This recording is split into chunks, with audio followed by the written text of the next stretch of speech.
Thomas and friends, making tracks to great destinations.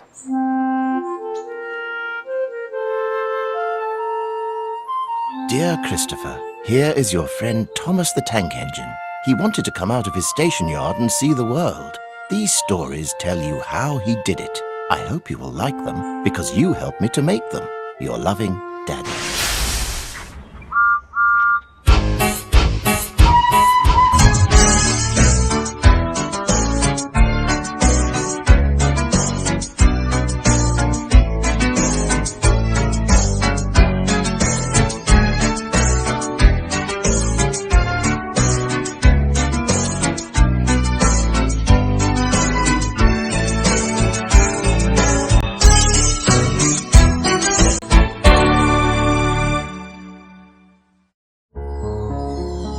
The island of Sodor is surrounded by beautiful blue sea. It has fields of green and sandy yellow beaches. There are rivers, streams, and lots of trees where the birds sing. There are windmills and a coal mine and docks where visitors to the island arrive. The island also has lots and lots of railway lines. Who's that puffing down the track? It's Thomas. Hello, Thomas. Hello, everybody. Welcome to the island of Sodor.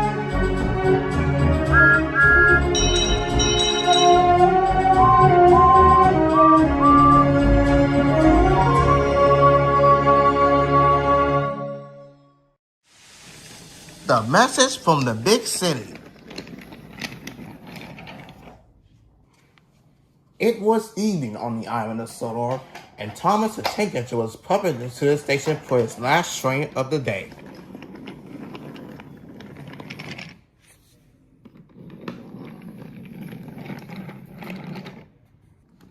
Toby and Percy was at the station. They were glad to see Thomas. "Good evening, Thomas," said Percy. "Are you on your way to the sheds after you're done with your run?" "Yes, I am," said Thomas. "Why?" "Because we're going there too," said Toby, "since Papa has orders." I think something's up." "Where?" "Not up there, Percy. Down here, silly."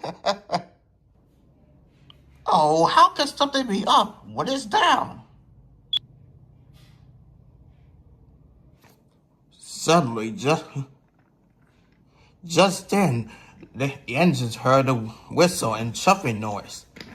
Rosie, Stanley, Duck, Donald, and Douglas puffed past. Thomas, Toby, and Percy were surprised. "Good evening, you three," said Donald. "Lovely day, isn't it?" "Very splendid indeed." "Hey, sorry we can't talk. Since Up had one of us in the sheds right now." "Wow, what's this all about?" "Well, I guess we have to find out soon enough. So come on, you two. Let's go to the sheds."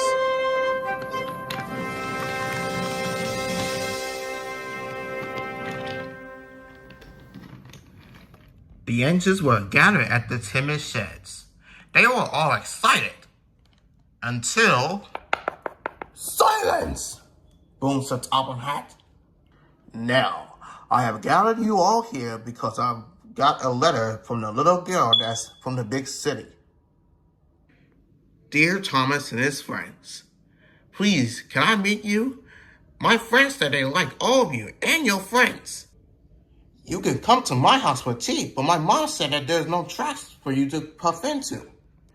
So, can you come to the station instead? Thank you very much." It seems that the railway's ever-increasing popularity, and with the books, that more and more people would like to see you all. So, after making some arrangements, I would like to take some of my engines from 1 to 8 to come to the big city. And while we're gone, I would like some of you all to show the engines that are going to stay on Sodor to do their work and how they can manage. And so, I expect you all to be on your best behavior. And also, I will send 1 through 8 engines to get polished and clean so that we can go to the big city tomorrow. That night, the engines were talking about where they all started for. Oh, I'm so excited. I've never been to the big city before. Oh, I have, Percy said, going, it's a long way. Oh, but the area is quite incredible. Indeed it is, Gordon. I was there before I arrived on Sodor, and it was really grand. Well, I'm definitely excited to be in Washington, Paris. That way I shall be the most splendidest red engine on the mainland. It's really amazing that our popularity has grown so much. And it's all thanks to me. That's why the pride of the line and the most famous engine in the railway books. If you didn't notice, that letter was addressed to me specifically. And it just goes to show how famous I am. Oh my, he seems like he forgot the part where he said, and his friends. Oh, don't worry, just ignore him. He'll get over. Oh, really? Well, then what makes you so famous engine for it now? Well, did you know the popular book about the railways is about me? All the passengers come to see me and to travel on my branch line. And that is the best part of the whole island. Oh, here we go again. The engines grumble. They are tired of Thomas's bragging. Oh, you know what? I think it's just best we all get some sleep. We have a busy day tomorrow, and the next day we'll be going to the big city, and I'd rather not have this argument right now. I quite agree with you, Henry. Now everyone, go to sleep. And so the engines did. The next day, all the engines were set to work. They were telling the engines about how they do their job so that they can take over. Annie and Crabber were going to the big city too. Thomas was tasked in showing Rosie and Stanley how he do his work.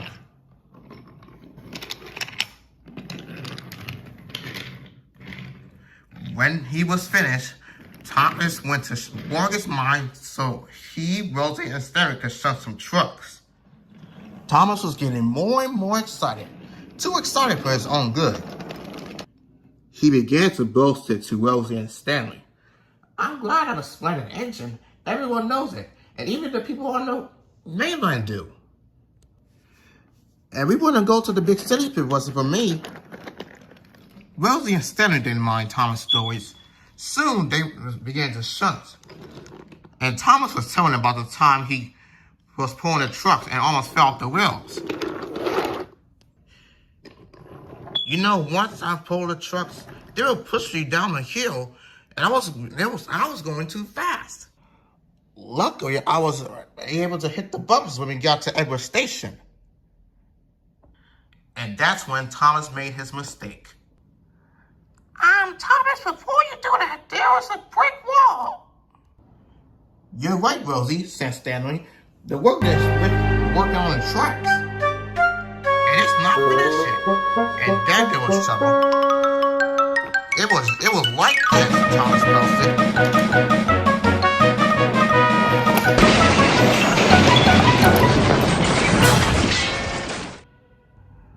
Oh. All right, Thomas, you okay? All right, Thomas, you okay? Luckily, no one was hurt, but Thomas's front was badly damaged. Telephones to Topham Hat. I'll send the workman and I shall talk to Thomas later. Poor Thomas. That night, Thomas was at the works. He was thinking to himself about what he had done. Oh dear, I've been a silly engine. I made such a fool of myself. Indeed you have, Thomas. You have caused confusion and delay. You have upset my arrangements greatly. And I have no choice that if they can't mend you in time, that we should have to go to the big city without you. I hope this will teach you not to be full of yourself, Thomas. Good night. Sir Topham Hatt walked away to his home, leaving Thomas despondent. I won't be able to go to London. Oh, what have I done? As Thomas was thinking it to himself, he saw Edward puffing into the sheds for more parts for Thomas.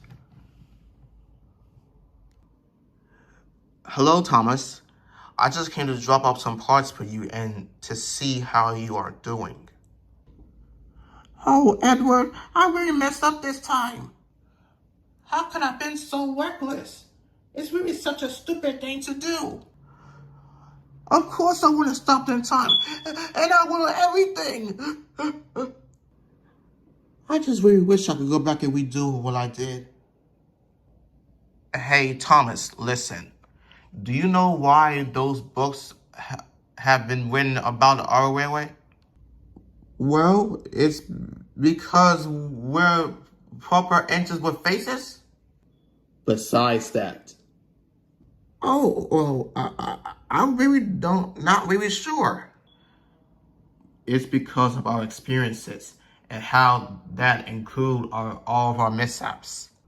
Reverend W. Aldrin and Britt Alcroft, not Britt Alcroft, but Reverend W. Aldrin wrote those books so that we can read and relate to our experiences. And Britt Alcroft had brought this TV show. And rest in peace of her and him and Reverend W. Aldrin as well. But anyways, this is where they can learn from our mistakes just as we have to. But you know, sometimes when we make mistakes, Thomas, the most important thing is that we learn from them. Thomas sighed. I really wish I would go to the big city with you all, Edward. I know, Thomas, and I'm really sorry that you won't be able to go. I bet the other engines would prefer if I didn't go anyway. No, Thomas, don't say that. You and I both know that you're not the first one to boast about something like this. And I'm sure they feel bad too. But I can talk to them if that will make you feel better. Well, I appreciate it with that.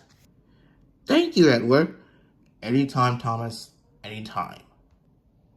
But I don't know if you will come to the big city with us.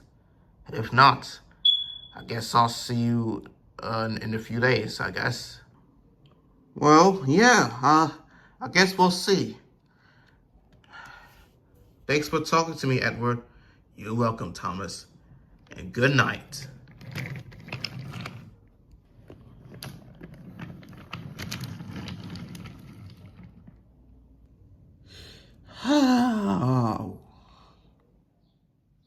The next morning had came, and all the engines were ready and raring to go. Gordon, James, and Henry were lined up. They was going to lead the way. Edward, Percy, Toby, Duck, and Emily were going to lead right behind. But some of them were getting impatient. I really hope he can make it. Me too. Okay, we will wait 5 more minutes for Thomas, but after that we have to leave. And all of that, they waited, and waited, and waited.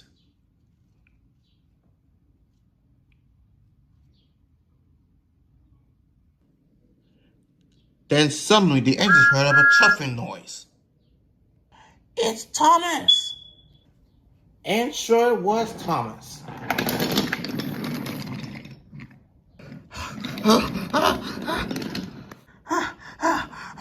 Oh gosh! Thank goodness you all still here. I hope we're not late and we're just after 8, sang Annie and Clarabelle. No, you're not late at all, Thomas. I'm really glad you can make it, Thomas. However, you really had this a really awkward predicament, and I really hope you have learned your lesson. Yes, sir, I have. And I'm really sorry. And I just really want to say sorry to everyone how I acted. I was silly to think that I was the most famous engine. I know we're not just famous because of the lines we run for how important roles on. And it's because of our experience and how we learn from them. Oh, don't worry, Thomas. We forgive you. You're not the first one to get too big for his buffers. We have been down that road before, and had we learned the hard way at some point. But the important thing is that, I know I've learned my lesson. You sure did, Thomas. And it doesn't matter how famous engine you are, you're still the most engine that you are on the island of Sodor. I had to agree with James. Oh, me too. I am glad to hear that, Thomas. Now we must go. We are running on a tight schedule. And the engines set off.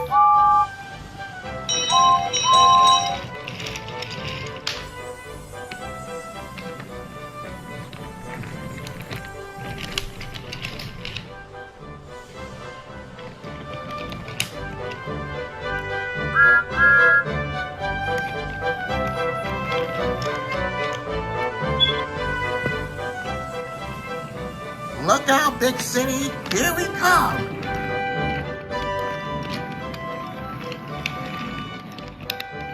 It was a long way, but yet again, the engines arrived at the big city.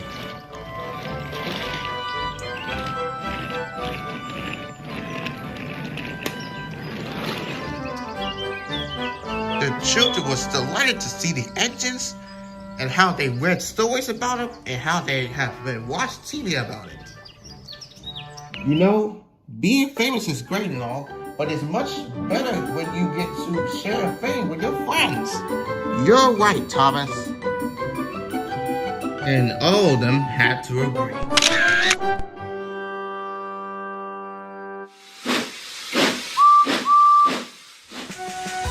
Stanley tried his best. Stanley is a silver engine and works on the island of Sodor. He will always do the work that the top of head gave him, such as shunting trucks and pulling passengers. Sometimes Stanley can feel underappreciated. One day, he was boasting about it to the other engines. I could do more work too, said Stanley to the others. Just you wait and see. Me shunting trucks in the yard and pulling passengers, I could basically almost do that every day. Oh, Stanley, when will you learn? Bigger engines can do bigger things more important than you little tank engines. You're right, James, said Gordon. Bigger engines, like me, as a matter of fact, do bigger things like pulling an express. Stanley grew crosser still. You'll see, he said. One day you'll be proved wrong. And Stanley puffed away. Gordon and James began to laugh, but Emily and Edward didn't. Now why do you two have to be so hard on him? Said Emily. He works his wheels off every day. And I'm pretty sure he'll be working more harder than you two, Edward said. Paw, snorted Gordon. I can outwork him any day. I'm faster and I'm stronger than him, Suit yourself, Gordon, said Edward. But I'm pretty sure that Stanley can do big things one day. And Edward was right. Stanley was determined and worked harder than he had ever done before. He was rushing around the island trying to get all of his work done faster. He even finished all his work by tea time, but it still wasn't good enough for him. At Namford Station, Sir Thomas was speaking to Duck when Stanley arrived. Sir!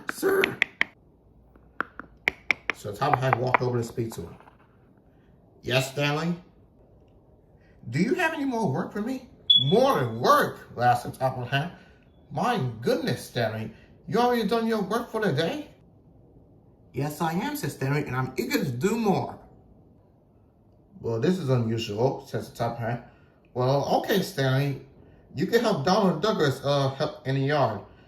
They're trying to shunt the train for them to take to Vickerstown Station. So you can help organize it. Yes, sir, says Stanley, and he puffed back to the yard. When Stanley arrived, he found Donald and Douglas. Hey, Stanley, said Donald. We're glad to see you. We need your help. We have to shut this train here, but some of the cars are missing. Hey, my brother Donald was right, said Douglas. Some of the trucks are missing. Don't worry, said Stanley. I'll go find the trucks for you. And Stanley puffed his set off to find the trucks. Meanwhile, Thomas was puffing past the windmill with Donald and Douglas' trucks.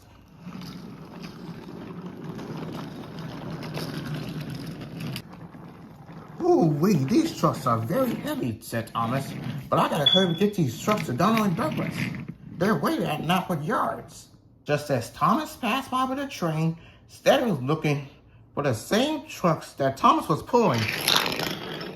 But for some reason, he can't find them. Maybe I should check Edward Station, Stanley said to himself. Thomas arrived at Knapwood Yards. But Stanley didn't know that Thomas was arrived with Donald and Douglas' rest of the train.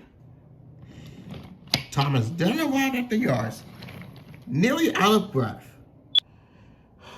Sorry I was late, puffed Thomas. He had took a deep breath. Henry was late with the train that you were supposed to be pulling, but at least I got here. At least I got these trucks here for you two now. But Thomas, where's Stanley? Stanley was supposed to be looking for these trucks, but I guess you just puffed past him. Yes, I have, said Thomas, but I didn't really see Stanley. Well, that's not good. We need someone to shut this train.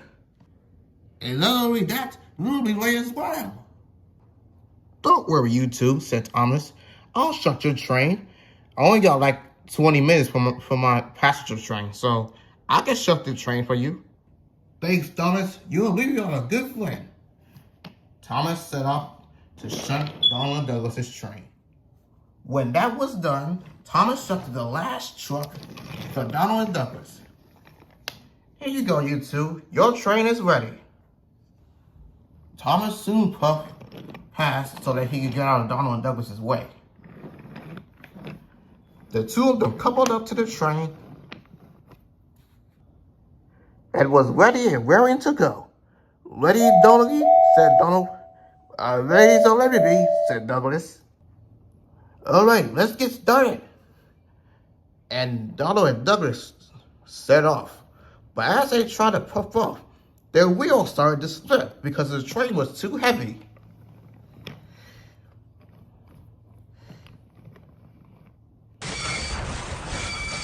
They puffed around the switch, and their wheels started to slip. Come on, Dougie, put your wheels into it. I'm dying, said Douglas. The train is too heavy. And sure it was. Their wheels just strained on the wheels until they stopped because they were out of breath. Oh, this is no use. We'll never get to make it to Vickerstown Station now. Hey, Thomas, would you mind helping us with this train? We're going to be late to Vickerstown Station. Sorry, you two, said Thomas, but I got my passenger train in 15 minutes, and I don't want to be late. Maybe if Stanley comes back, he can help. Say, where is Stanley?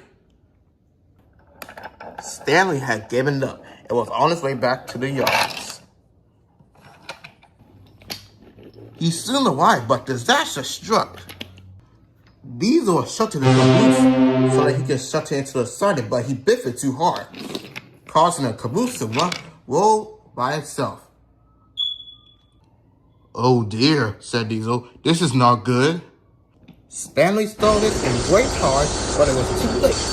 He accidentally hit the car, causing a caboose, tipped over and hit the stop sign. The caboose was badly damaged. Diesel soon rolled past. "Oh, sorry, Stanley," said Diesel. "I didn't see you coming until the caboose decided to roll by itself." "It's fine," said Stanley. "It's not your fault."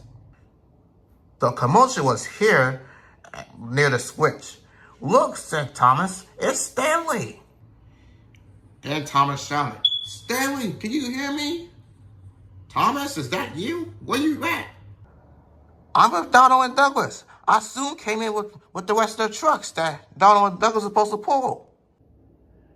"But the trucks are too heavy," said Douglas, "and we need your help." "This is your fault, Douglas. If we got stuck here, we would have got to Vickerstown Station on time." "My fault, lad. Well, maybe if you were pulling the train very hard, we would have got to Vickerstown Station on time." "And this is not me, Donut. It's you." "No, it's you." "It's not. It's you. It's not. It's you."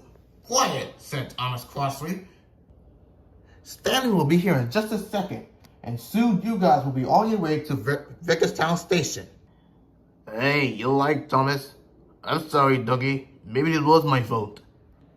"No, Donnie, I'm sorry. I wasn't getting my full effort." "No, I'm sorry." "Stop fighting," said Thomas. "Stanley will be here in just a second." "Oh my, you two won't stop fighting. What if it's good or bad?" "And I would know, Thomas," said Annie. "Yes," said Clarabelle. "Me and Annie, we don't argue like that." Soon the mess was cleaned up, and Rosie took the caboose to the works to have it fixed.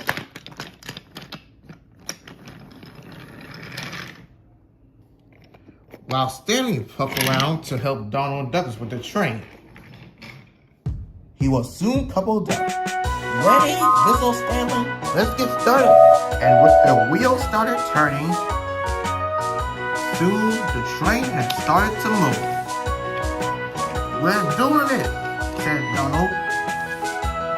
"Aye, we are doing it," said Douglas. Thomas had cheered for Stanley. "Good job, Stanley. You can do it." "Remember, never, never, never give up. And we can always do it." That night at the sheds, Donald and Douglas thanked Stanley for helping them with the train. "Aye, thank you, Stanley," said Donald, "for helping us with the train. And let's start with bickering all the time," said Douglas. "We could have done it without you." "It's okay," said Stanley. "And I'm also set to say that I'm sorry too, Stanley. Maybe you can do big things." "And we were willing to say it," said James. "It's okay," said Stanley. "I forgive you too."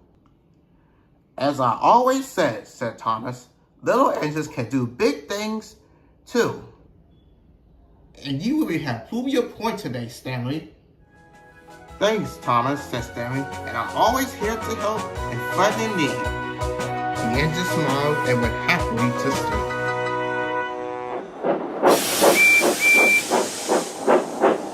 Promises, promises. Summer on the island of Sodor is very busy.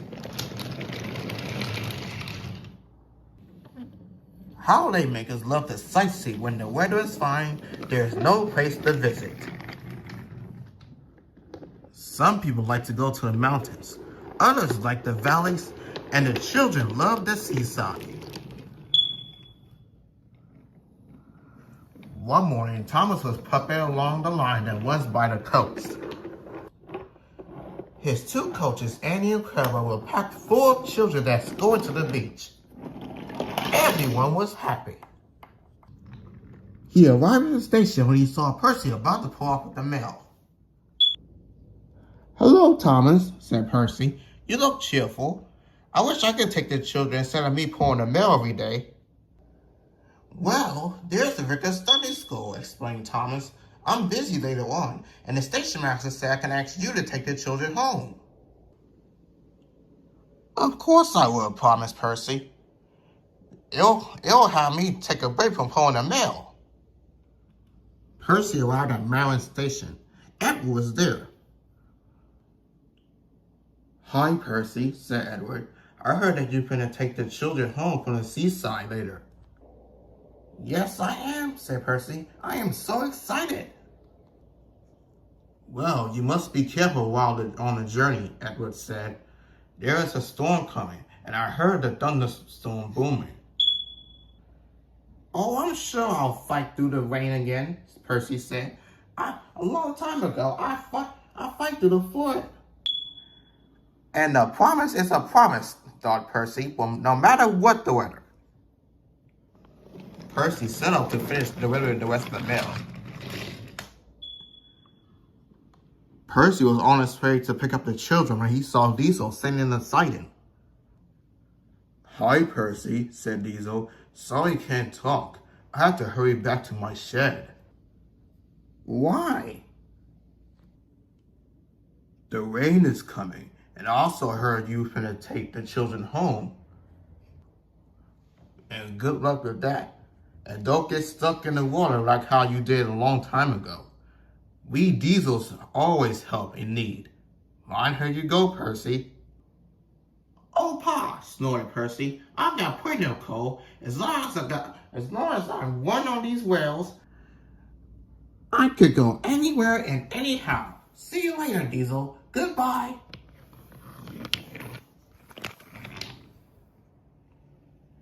The children had a lovely day, but by tea time, dark clouds began to cave in. And so it began to rain. Andy and Crabbe were glad to see Percy.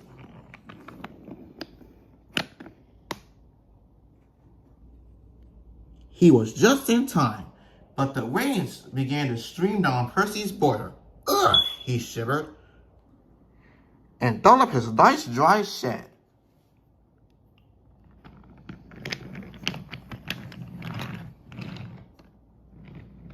Percy struggled past a single box and past the windmill and onto the bridge. The river was rising fast. Oh, I wish I could see, complained Percy as he battled through the rain. Then there was trouble. Percy was out of steam and he was stuck right by the mountain. The water began to cover Percy's boiler and wheels. Oh dear, Percy cried. The water is squashing my fire. Percy's driver and fireman had to find some more firewood. Oh, have some of your floorboards, please, said Percy's driver. I only swept the floor this morning, grumbled the conductor, but he still helped. Soon Percy's firebox was warm and comfortable.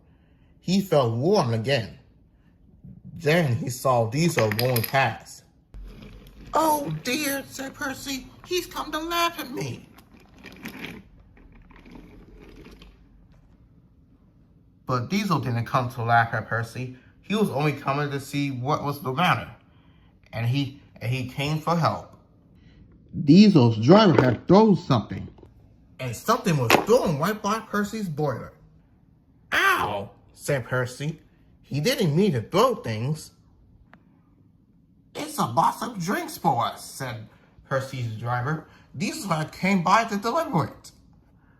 Thank you, Diesel, said Percy. Happy to help, Percy. I will meet you at the station. And Diesel rolled away. Percy was ready to start once again. The water lapped around Percy's wheels as he moved along. The rain was coming down. Percy was beginning to lose his steam, but he kept on going. He was almost there at the station. I promised Thomas I'll take the children home safely, he said to himself.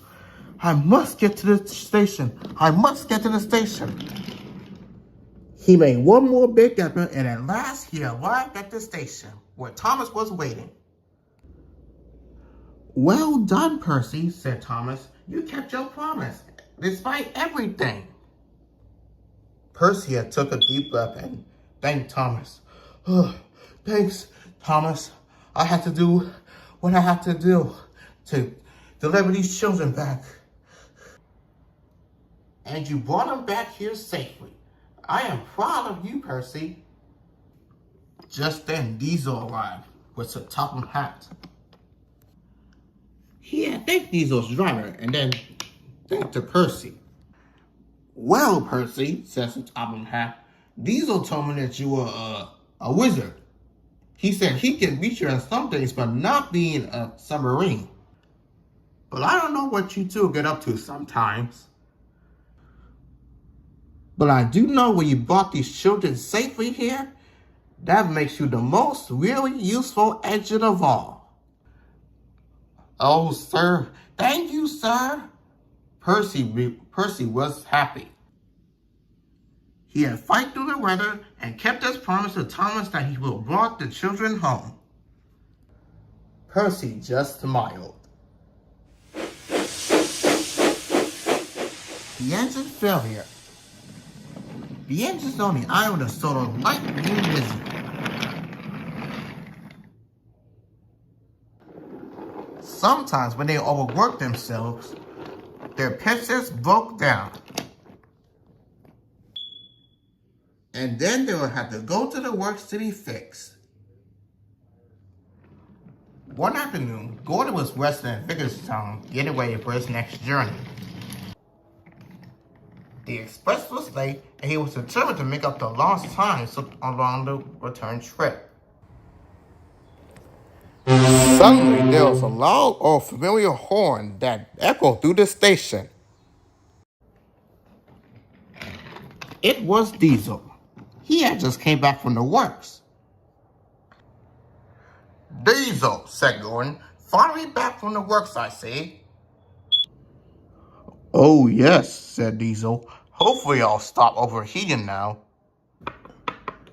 "Ah, Diesel, it's good to see you again," said the Topham hat. "Stanley, Rosie could use some help at the shunter yards." "Yes, sir," said Diesel. "I'll go set off right now then." "Well, I can't allow that," says the Topham hat, "because you don't have clearance to go down the line." "Well, what if I double-headed the express for Gordon then?" Gordon was appalled. "Double-head the express for the Diesel?" "Steam engines do it all the time on the mainland," said Diesel. "Why can't you, Gordon?" "I think that's a splendid idea," says the Topham hat. Unfortunately for Gordon, Diesel went around the front and was coupled between him and to his express train. When the guard's whistle blew, they set off.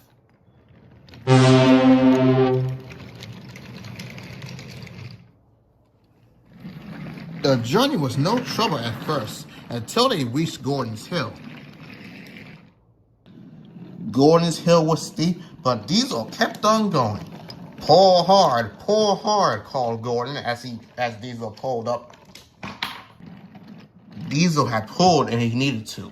Gordon felt his front cufflink tighten and he was pulled by Diesel. "Take it easy up there," he shouted. "We're almost at the top," Diesel replied. Then it happened. Diesel's engine coughed, spluttered, stopped. Smoke began to bellow everywhere.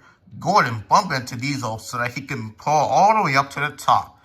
But his wheels were slipping, and shortly afterwards, they made it back down to where they had started.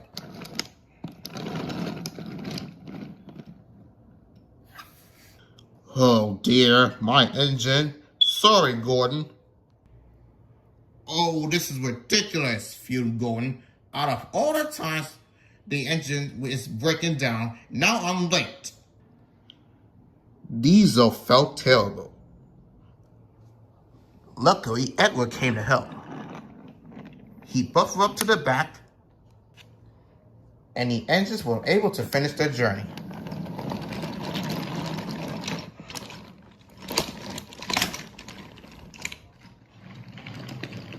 The express was later than ever, and the passengers were furious. Diesel was shunted in one of the signs by Nafford, while Gordon puffed crossly past. Then Edward puffed alongside Diesel. "What's the matter?" he asked. "I thought you were all fixed up." "I thought I was too," said Diesel. "The man and crew gave me a new engine and a complete new overhaul." "I thought my overheating troubles would be over, but I was wrong." Edward thought for a moment. "I have a feeling that you were pulling too hard and did over more work than you ever can handle." "I don't think so, Edward," said Diesel. "I felt for scrap. Scrap that I need to, anyway." "Now don't talk like that, Diesel," said Edward. "You're not the only one that has engine problems. For me, I had engine problems when I first came to Sodor. And so does Henry. You could ask him."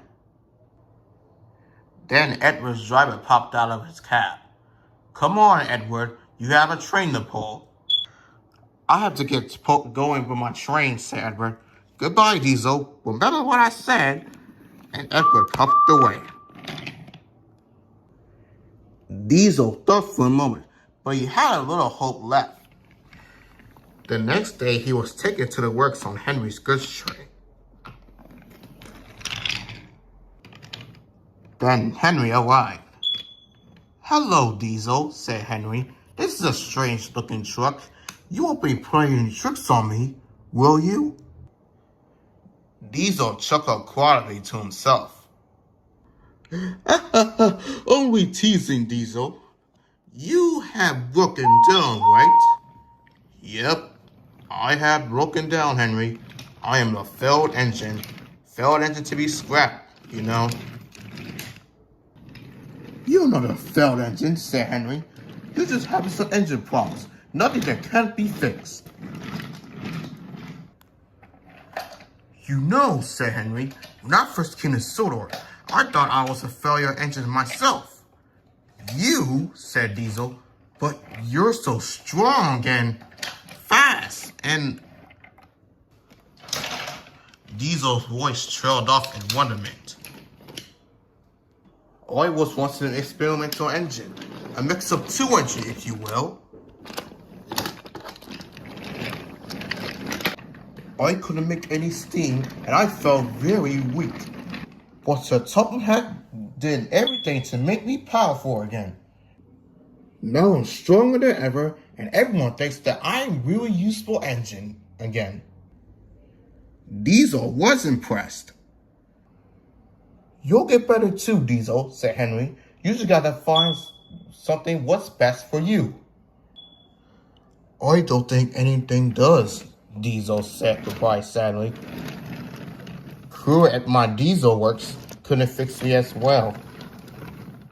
"Well, if there's any engine that can really fix engines, such as people, you can always find yourself to the steamworks, where you can get fixed.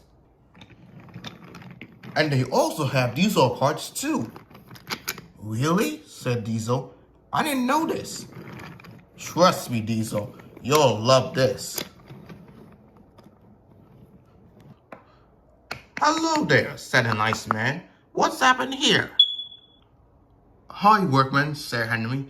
"This is Diesel, a friend of mine. He has been overheating. Do you think you could get him a fix?" "Of course I can," said the nice workman. "I have some diesel parts here too." Suddenly, Diesel knew that Henry was right. "Don't worry, Diesel," said Henry. "You'll love this by the time you get fixed. he said as he puffed away. I hope so, said Diesel, but he was still rather nervous. The workman had set to work and repaired Diesel as best as he could. By the time he was finished, Diesel's engine was fired up and he was back to work. But the workman was anxious. Diesel soon arrived at Napper Station where the top hat was waiting. Diesel, good to see you again. How are you feeling? I feel all right, sir, said Diesel, and I'm ready to get back to work again. Well, that's a good Diesel. Now, for your first job, can you take these empty coal trucks to the coaling plant and fill up with coal? And bring it back to the yard so that the steam engine can have coal? Yes, sir, said Diesel. I'll get onto that right away. Diesel was coupled onto the train. Then Emily chimed in. I hope everything goes well for you, Diesel, she said sweetly.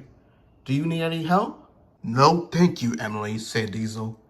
I think I can handle this without having my engine problems again. But I'm sure I can manage. Well, okay, said Emily. See you later. And Diesel rolled away.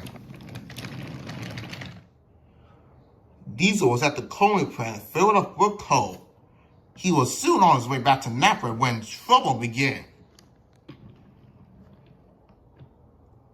Gordon has broken down with the express, said the workman, and he is broke down on the main line. Diesel thought for a moment about the passengers. He had also thought about Gordon, and he had soon also thought about his engine problems. But he don't want that to happen again, so he decided to make a decision. I'll go and help, said Diesel.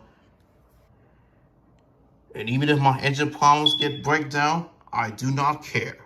And Diesel rolled away to help. Gordon was grumbling when Diesel arrived. Hello, Gordon, said Diesel. I've come to help push again. There's no use at all. You'll get your engine, broke down if you ask me. But Diesel didn't listen. He buckled up and soon pushed as hard as he could. His wheels were slipping, but he kept on going. Diesel struggled up the hill, but while he was doing that, his engine started to make an awful noise. Diesel, stop, called his driver, but Diesel couldn't listen. He just kept on going. I'll get to the station even if it breaks me down again, Diesel grumbled as he pushed the coaches and Gordon. Meanwhile, Thomas was puffing past with Annie and Clarabelle and saw Diesel pushing Gordon and the train. He started cheering for him. You can do it, Diesel, said Thomas. Come on, I know you can. With Thomas cheering for Diesel, this made Diesel smile. As soon he made it up Gordon's hill. And the whole train began to move.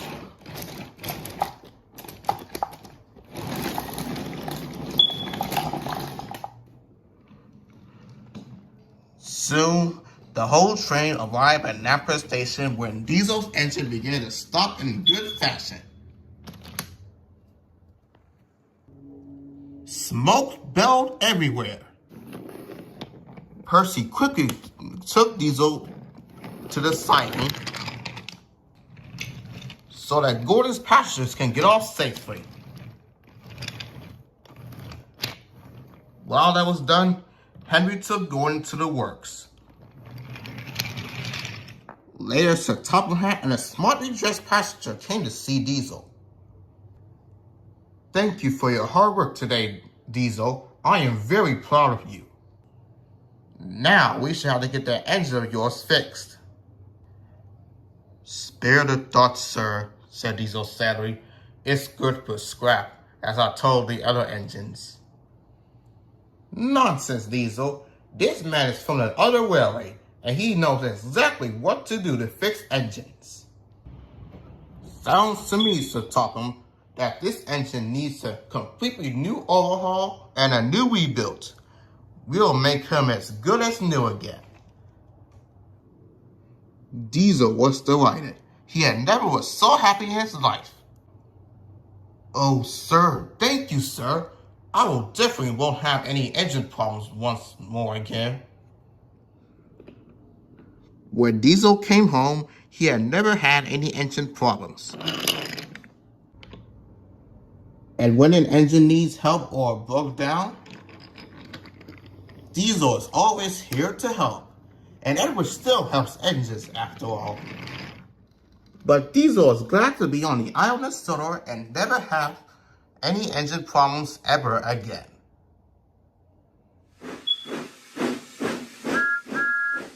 Never trust the Domeless engine. It was an important day at Tim's sheds on the island of Sodor. Everyone was busy and excited, taking notes and taking photographs.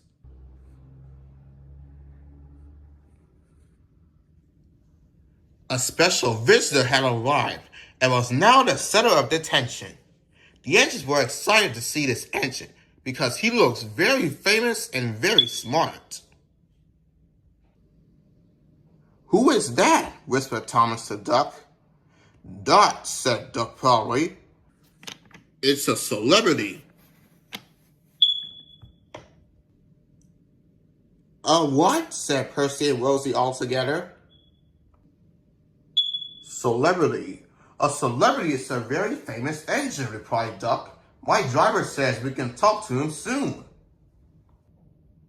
Oh, said Thomas. He's probably too famous to even notice us. Just then Gordon arrived. He could see that the engines had been looking at them and monitoring the famous engine. Paw, said Gordon. Who cares? It's a lot of fuss about nothing if you ask me. And he puffed away. But later that night, the engines found out that the visitor wasn't conceited at all. He enjoyed talking to the engines until long after the stars came out. He left early next morning. Gordon was still grumbling. Paw, said Gordon. Good riddance. Chattering all night. Who is he anyway? Duck told you, Gordon, replied Thomas. He is a famous engine. As famous as me? Nonsense. He's famous than you. He went 100 miles an hour before you even thought of. Paw, so he says, said Gordon crossly, but I didn't like his looks. He has no dome. Never trust Domeless engines, and they are not respectable. And that's what I said a long time ago. I never boast, but I say 100 miles an hour would be easy for me, he said crossly. And he pumped away with the express.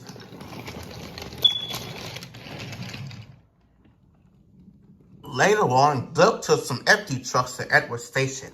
Edward was there. Good morning, Duck, said Edward. That famous engine came through the station this morning. He whistled to me. Wasn't he kind? Yes, he is, Edward, replied Duck, and he's the finest engine in the world.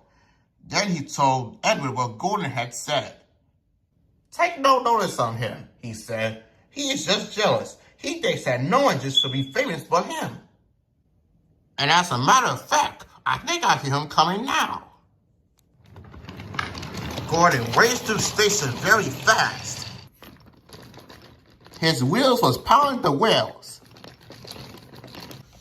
He did it all do it. He did it all do it, he said to himself. He raced past the signal box and was gone. Well, said Duck, he'll get in trouble soon. And he and Edward laughed. Out on the main line, Gordon raced down the track, trying to be like a famous engine. He was going 100 miles, but his driver eased him off. Steady, Gordon, said his driver. We aren't running a race. We are then, said Gordon, but he said to himself. When Gordon puffed towards Gordon's hill, he began to feel a little strange. Oh no, said Gordon. The top of my border seems to be getting loose. It feels something. Oh, I better go slower. At the top of Gordon's hill, the wind was there. But Gordon was determined to get towards the other side of the hill. No, you don't, he said. But the wind had other ideas. Instead, it curved around Gordon's border, and suddenly the dome of Gordon's border flew off. Gordon was most feeling uncomfortable now. The cold wind was whistling through the hole where his dome should be, and he felt silly without it. When Gordon's passenger run was done, he was on his way to the works when the trucks laughed at him.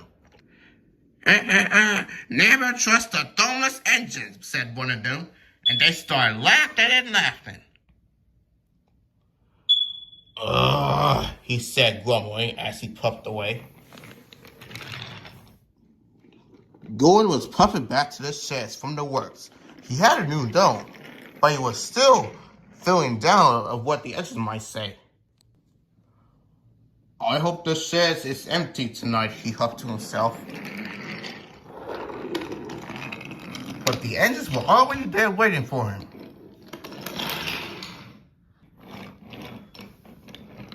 Never trust Domeless engines, said one of them. They aren't respectable.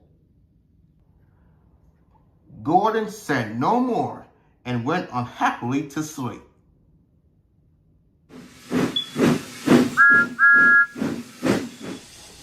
Duck in Euston.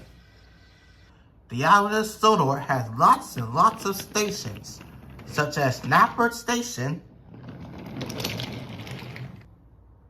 Great Waterton,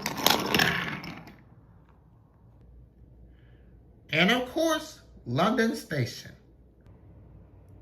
A few months ago, Gordon had to try to go to London Station to see if it was King's Cross still.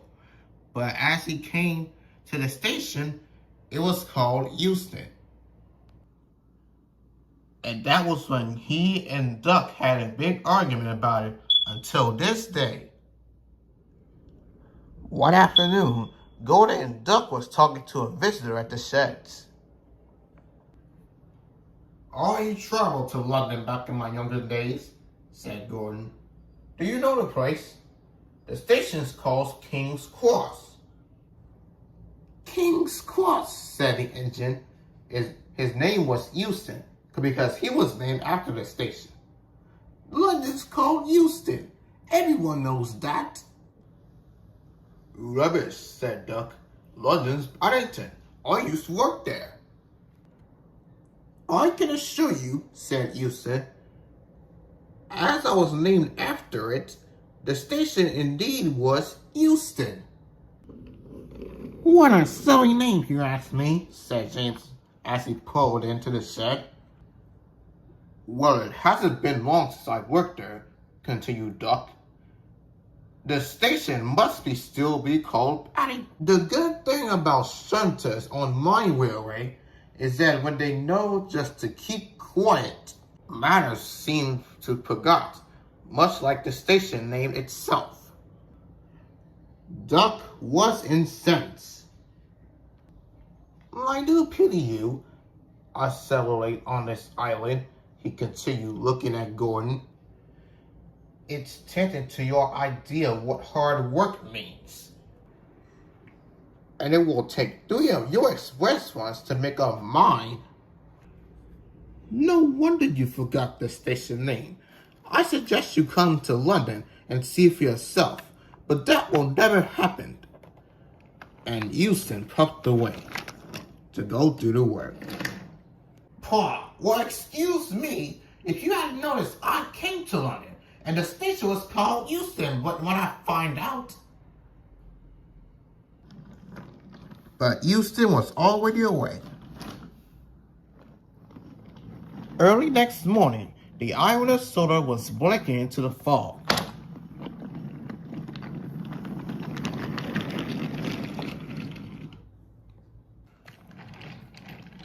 Duck was carefully preparing the morning train. He had brought the coaches to the platform 1 so that Euston could come collect it. Just then, the station master came up. Sorry, Duck, but can you move these coaches to platform 2? Less points change if his train leaves from platform 1. Sure thing, said Duck, and he soon started moving the coaches to platform 2.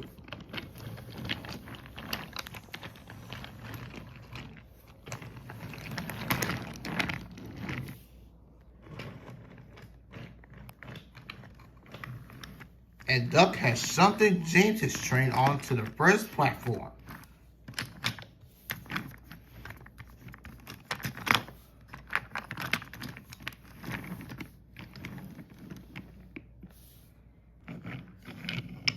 And at that moment, Euston came snorting closer through the fog. He backed down onto the station, but not to his coaches. Oh, what are you doing? Asked Duck. Preparing for my train, Euston flatly replied. What does it look like? But that's not your train, Duck tried to explain. It's James's. I thought I made myself quite clear, Euston said, interrupted, about shunters keeping quiet. Now be off with you, Great Western. Can you believe it? Duck fumed to his driver. Well, if that's what you want, then I'll stay quiet. You can learn your own lesson. If that silly engine won't listen to you, frowned Duck's driver, then he'll listen to the station master or Sir Topham Hatt. But unfortunately, the fog came caving into the station. But try as he might, Duck's driver couldn't see the station master, although they have been walked past several times. The fog also means no one else had realized.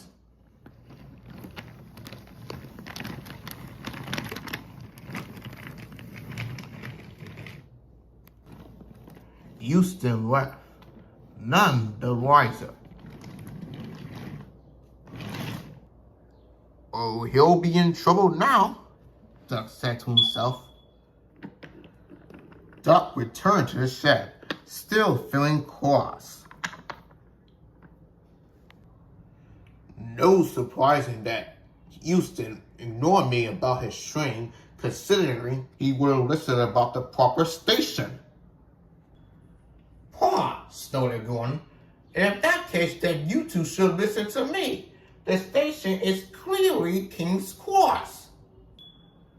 Before Duck could reply, the yard foreman came running. That Euston has gone down a branch line instead of the main line, he said. Gordon, you must take his return train. It can't be delayed any longer. James, while Gordon is doing that job, you can take his express train for him. Oh, well, can I help, sir? Asked Duck. Sure, Duck. Go and fetch the works train. The crews must expect the rails. You could take the goods train to different places and bring that silly engine back. So Topham Hatt will have words for him, I'm sure of that. Duck arrived at the junction. Percy, who was delayed with his trucks until the line could be expected, was telling Euston just what he thought of branch line trains. Euston was speechless. Oh, wait. Some minor repairs needed, announced the foreman. But safe enough to proceed. Off you go, Duck. Duck wasted no time and set off with the train down the main line.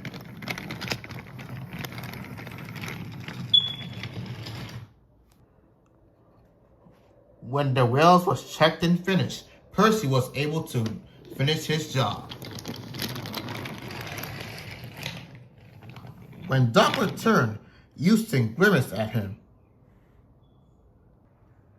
"Well," he demanded, "aren't you going to say anything about this mess?" "Certainly not," smirked Duck. "Us shunters know when to keep quiet." But Sir Topham Hatt didn't keep quiet. He left Euston's controller with no doubt of what he thought of his engine's etiquette, and had a stern talk to Euston, and was sent back to his home.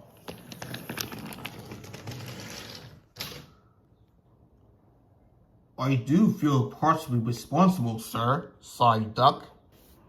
"Well, Duck, some engines will never listen, no matter how hard you try. You did what you could and helped rectify this situation. I am proud of you, Duck."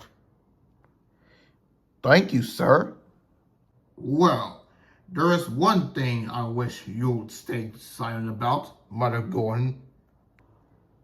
"I'm telling you, it's Paddington," consisted Duck. As the engines argued, Sir Topham Hatt hurried back to his office, where he knew it would certainly be quiet.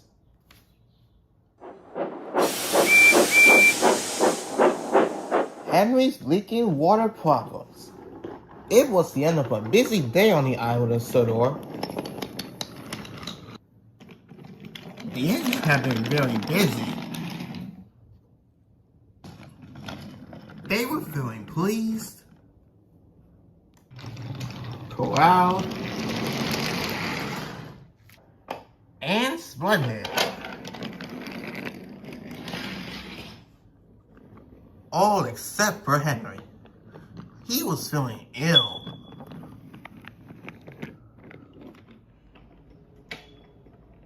That night, Thomas pulled up back to the sheds. He could see Henry was groaning. "What's the matter with you, Henry?" asked Thomas.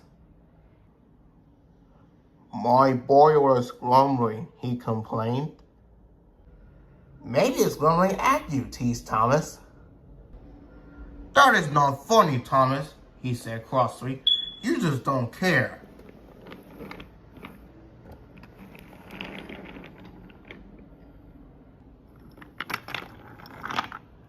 But Emily saw that Henry was leaving the water puddle behind. She was worried for Henry. The next morning, Sir Topham Hatt arrived. "Thomas, Percy, Henry, I would like you to collect some freight cars and take them to the Great Water Tank." "Yes, sir," said Thomas and Percy excitedly. Henry watched Thomas and Percy puffed away.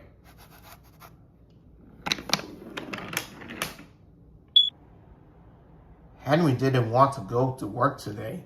He was not feeling well, but he didn't want to disappoint Sir Topham Hatt. "Ugh, useful engines don't complain," Henry said to himself as he popped out of the shed.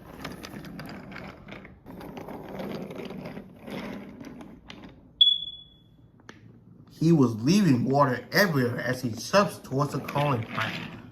When Emily saw this while she pulled her passenger, she felt more worried than ever. Just then, Thomas and Percy overtook Henry. "Hurry up, Henry," Percy tooted. "I can't go any faster," Henry said nervously. "Oh, you're just being lazy," said Thomas. By the time Thomas and Percy reached the coaling plant, they had a naughty idea.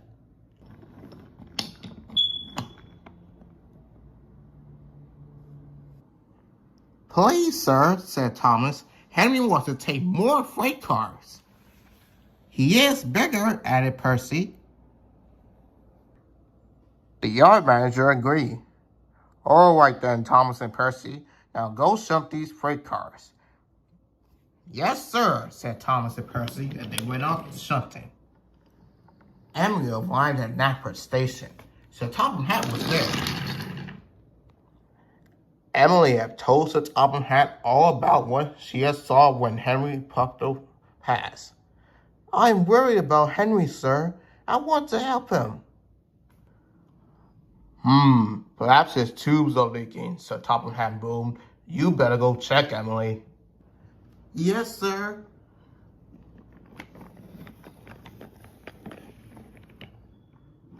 By the time Henry arrived at the coaling plant, Thomas and Percy had already left, and he was surprised at what Thomas and Percy had shunted the whole line of trucks. Oh, why did Thomas and Percy leave me so many freight cars? Moaned Henry. They know that I'm not feeling well. We'll still have to take them, said his driver. Oh, I'm gonna be sick and ever.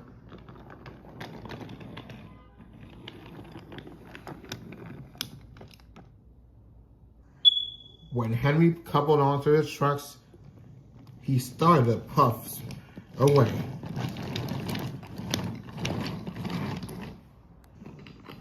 He chuffed and puffed and pulled his full line of trucks.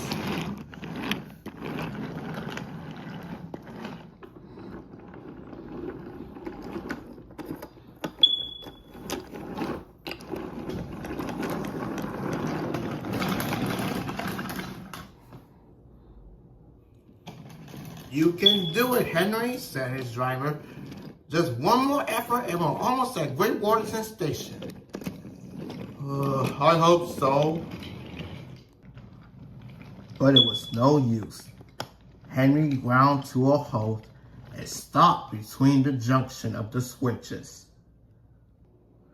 Oh, now I'm gonna be late indeed. Just then Emily arrived.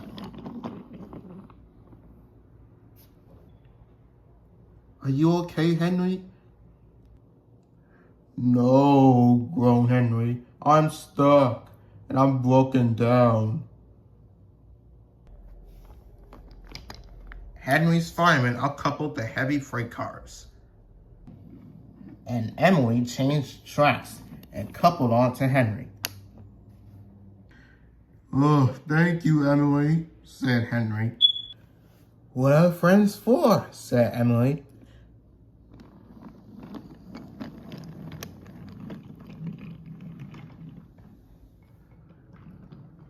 Emily and Henry arrived at Great Waterton Station. Well done, Emily, said Sir Topham Hatt. Thank you, sir, said Emily. Then Sir Topham Hatt spoke to Henry. You were brave, Henry, said Sir Topham Hatt, and trying to get the train to Great Waterton Station. And even though you're not feeling well, you still really useful engine. Oh, thank you, sir. Thomas and Percy felt ashamed. We're sorry, Henry, said Thomas. We didn't know you were really sick, said Percy. Go back and collect Henry's freight car, Sir Topham Hatt said sternly.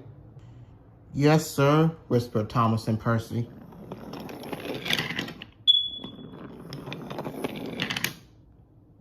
And Henry, your tubes is leaking.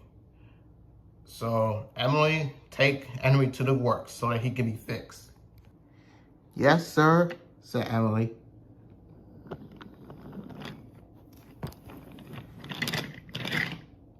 Soon, Henry was mended and was back to work. You're looking so much better, Henry. Well, they mended my tubes, but they didn't even look at my brakes, my gauges, nor my squeaky wheels. Emily smiled. It's all in good time, Henry. I'm glad that you're back to work now. Poor Henry.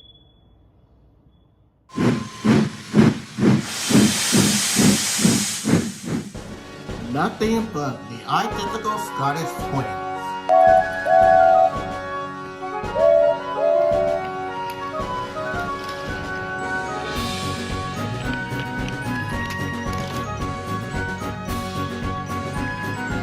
Donald and Douglas is one of the Scottish twins that worked on the island of Soda. They always like to help each other out in need.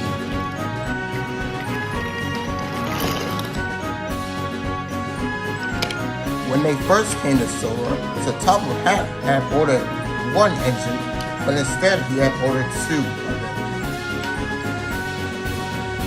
He had also had gated numbers so that the other engines can recognize by their numbers or their nameplates.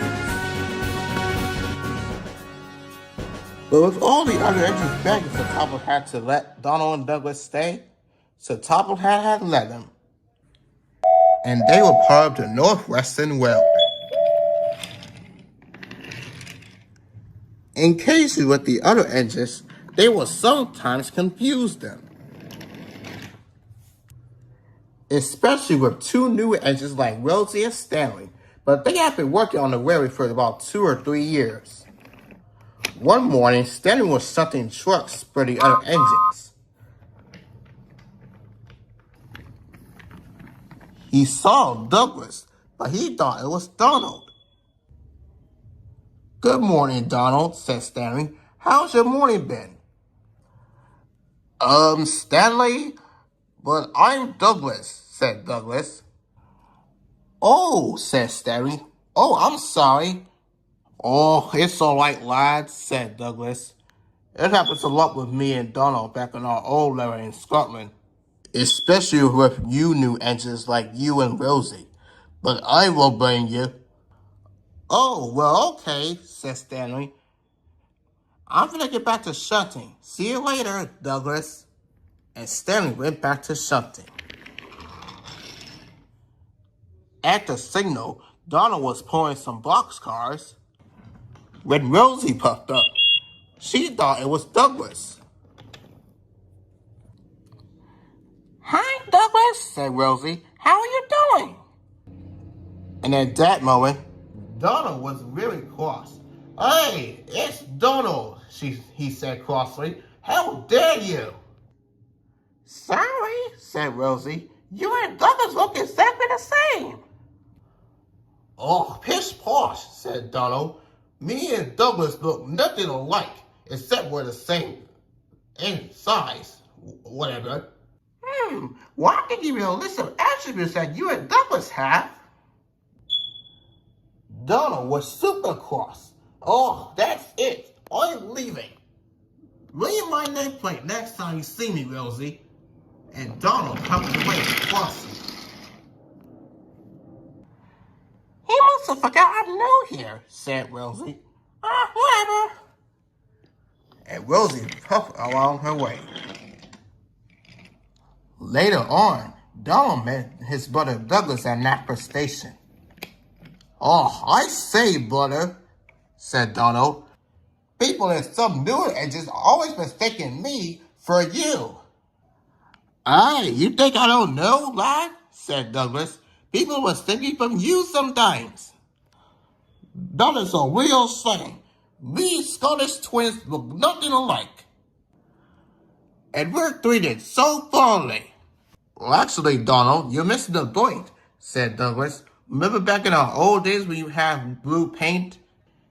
And then a few years later we had black paint?" "Oh, shut it, Douglas," said Donald. "I have heard enough." "Oh, you just can't accept the truth, can you?" "Well, I'm sorry, I have to go." And Donald sped off. He was going so fast that his driver fireman had fell on the cab. And at that moment, Donald couldn't stop. "Help! Help!" he screamed. "I can't stop!" Donald's driver fireman got up.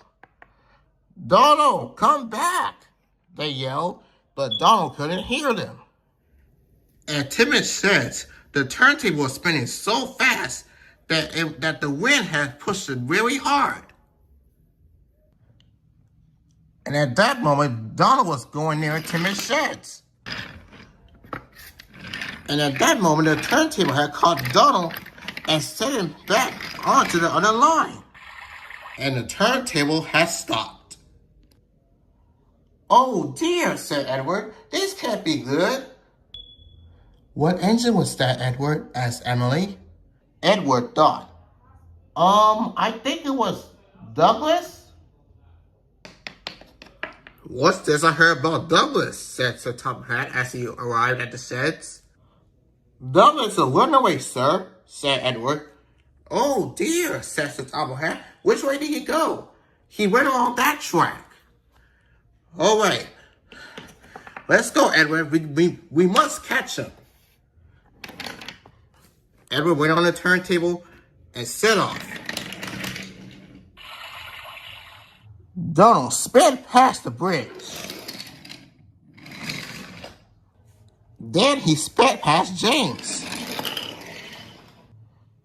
Hey, watch my paintwork, you Scottish engine! Donald was heading back towards Napper. And Percy was about to leave with the mail. But Donald sped past Percy, nearly almost crashed into him. Donald, slow down. You're not the express engine. I can't, yelled Donald. I don't have a driver on fireman. This just cannot be good, said Douglas. Just then, Edward arrived. He could see that Douglas was okay, especially Sir Top of Hat. Douglas, you okay? I thought you were a runaway. Oh, sir, I wasn't a runaway. Donald is. Donald, said Sir Top Hat and Edward all together. Oh yeah, you two do look the same, said Edward.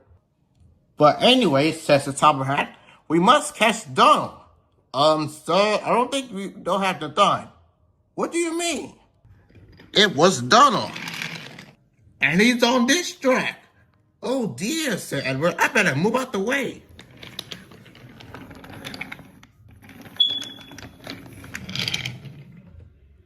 Douglas, move! Ah! Oh dear, I better move, said Douglas. But it was too late. Donald had Douglas derailed off the track. Oh dear, said Douglas. And out of nowhere, there were Donald's firemen driving. They jump in the cab and swing hard. Donald was almost crashed into Douglas. Oh, I think I have stopped. I'm safe. Yay! The engines cheered. That was a close one, Donald, said Edward. Are you okay? Yeah, I'm fine now. Come on, Douglas. Let's get you back onto the rails. All right. Donald helped Douglas right back onto the rails.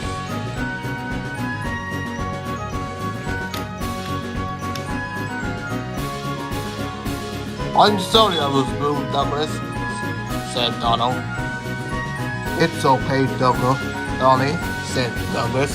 I'm just glad that you're okay. I guess it doesn't matter how we look. We do have nameplates, but the other engines don't recognize us. Well, I better get going for my goose train. See you later, Donald. Bye. And Douglas puffed away. Just then, Stanley arrived. Hello, Douglas. How are you doing? Oh, excuse me, Stanley? It's Donald. Read my nameplate. Oh, never mind. And Donald puffed away. Well, Sir Edward, I guess some things just never change. But the other engine will get Donald and Douglas' names right sooner or later.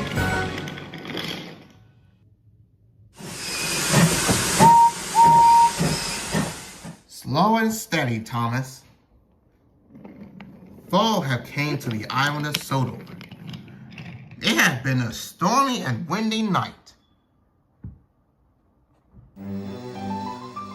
Tiles had fallen off the station roof at Napper.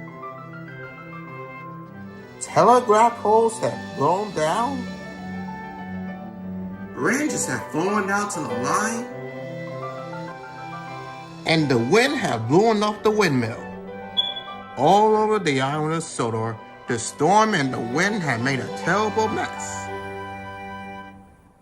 Sir Topham Hatt had came to Timothy's sheds. The storm had caused confusion and delay, he boomed, so you all must be really useful engines. I will be the most useful engine, boasted James. No, I will, sniffed Gordon. I am the fastest. I will be to do the most journeys. Thomas was hoping that he can finish his special delivery as quickly as possible. He wanted to finish the first one to be done and be the most useful engine of all. Soon, all the engines were steaming away from Timothy's sheds.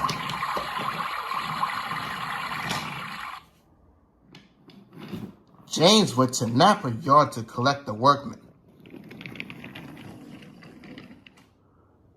Gordon went to the goods yard to collect telegraph poles.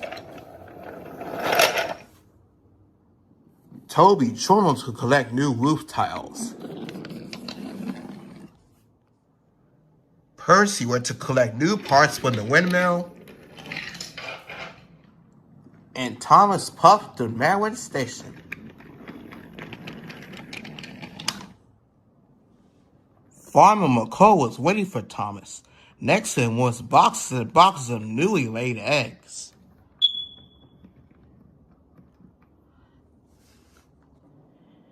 These fresh eggs are needed across the island, said Farmer McCall. The station staff quickly loaded Thomas's freight cars with the eggs. And Thomas was raring to go.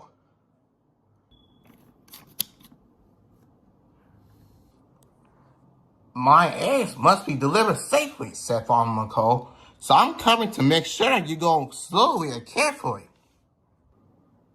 Slowly, said Thomas sadly. He wanted to finish his job quickly and make lots of journeys. Thomas gave one sad toot of his whistle and puffed slowly and carefully away.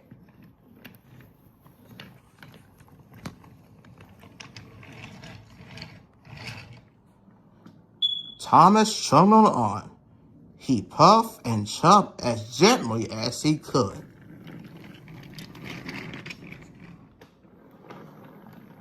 Thomas had to stop at the single. He had to wait for Gordon to puff past. And there was Gordon. Fastest and best, he chirped. Gordon looked very happy. Thomas, meanwhile, felt very sad.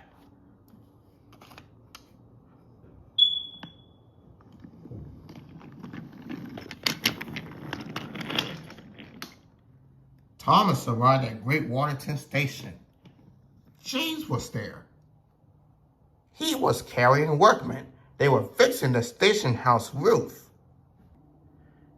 The station staff unloaded 4 boxes of eggs for the village store. How many journeys you done? Asked James brightly. This is my first, said Thomas. Ha! Laughed James.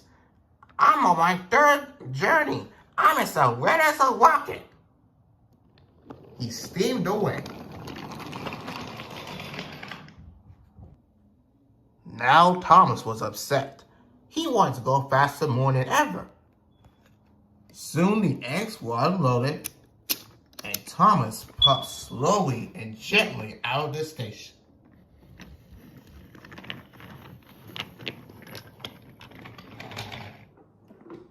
Thomas puffed across the countryside, very, very slowly. Then Thomas saw Toby taking on water right by the signal box. His freight cars were full of roof tiles. Toby was having a wonderful time. I'm on my 2nd journey, he said proudly. Thomas felt very sad. And then Toby rushed past him. and made Thomas want to go faster than ever. Even Toby has made more journeys than me, he said. It's not fair. I could go as fast and careful. So Thomas wanted to go faster. He started to pick up speed. Fast and careful, he said proudly. But Thomas was going so fast, he wasn't being careful. Farmer McCoy was worried. Slow down, Thomas, he called. You'll break my eggs. But Thomas was going so fast, he didn't hear Farmer McCoy, and he wasn't slowing down. He went even faster. Then the eggs started to bounce in the boxcar. And Thomas changed lines. He went over the arched stone bridge and caused the biggest bump. Then the eggs were breaking. Then Thomas came to a junction. He had to slow down. Stop, Thomas, cried Farmer McCoy. You have broken my eggs. This time, Thomas did hear Farmer McCoy and screeched to a halt. Cinders and ashes, he cried. But Farmer McCoy was still cross. Thomas felt bad. I'm sorry, he said. I wanted to be really useful. Farmer McCoy checked his eggs. Luckily, the few were broken. Now Thomas knew he had to go slowly now, so he pumped as slowly and gently as he could.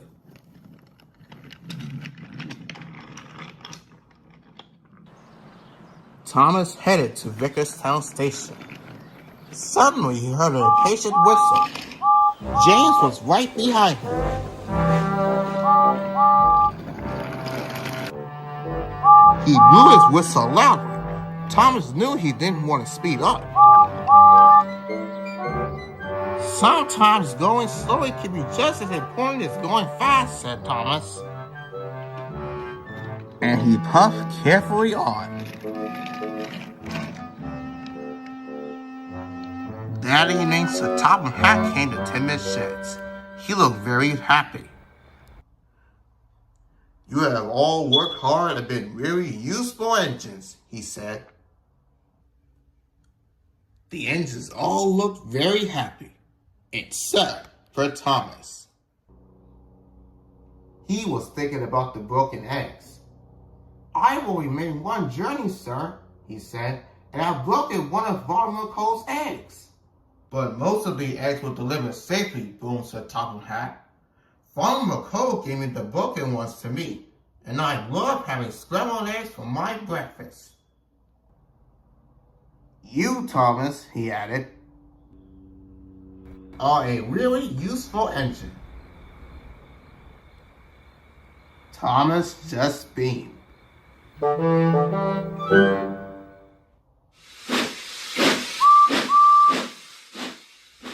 The engine named Herman. One night on the island of Sodor, Edward was telling the other engines about the faithful engine named Herman. A long time ago, said Edward, none of us wasn't around until this day. This engine's name was Herman. He's like the big city of Tours, the one we saw a few months back. But on that day, he was collecting passengers to go along his run. When his signal was clear, he was set to go. But he didn't know that there was a runaway train coming.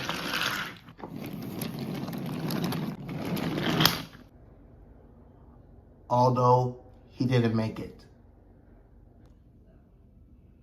The workers tried their best to repair him, but to proved hopeless.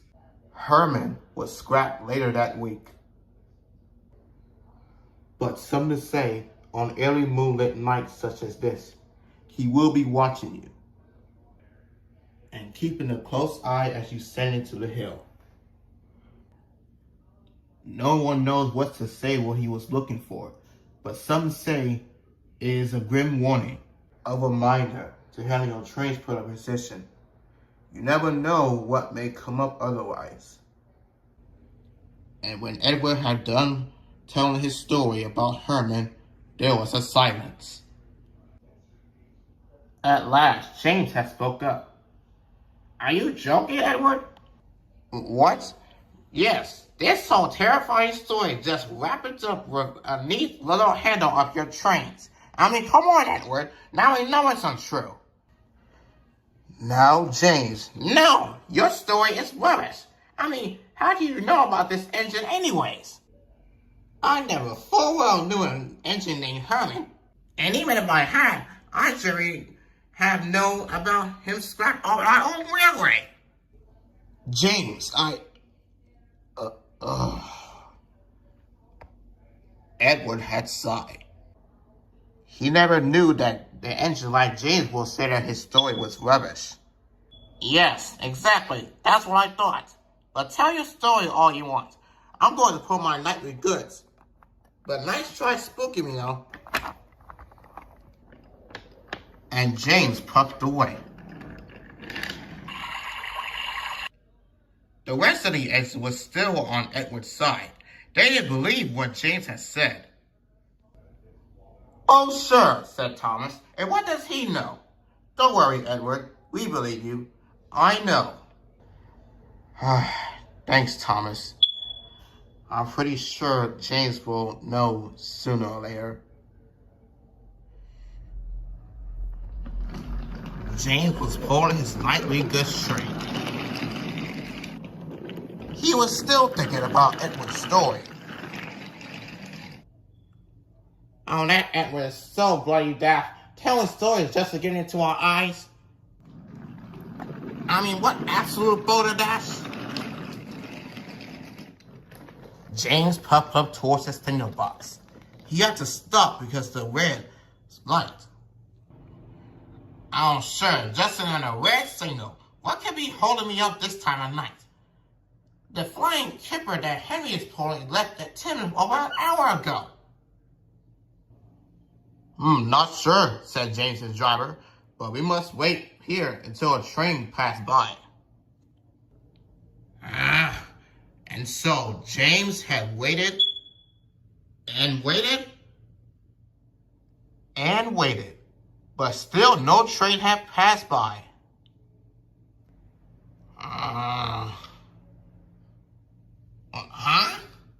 Like magic, the signal box had disappeared.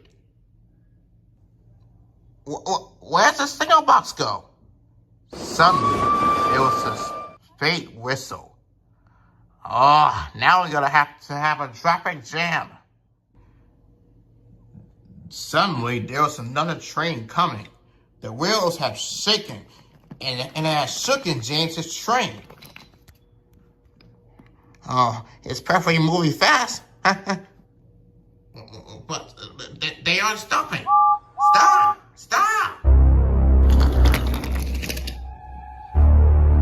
What are they? A blasted runaway? Stop! This bird is occupied! Stop!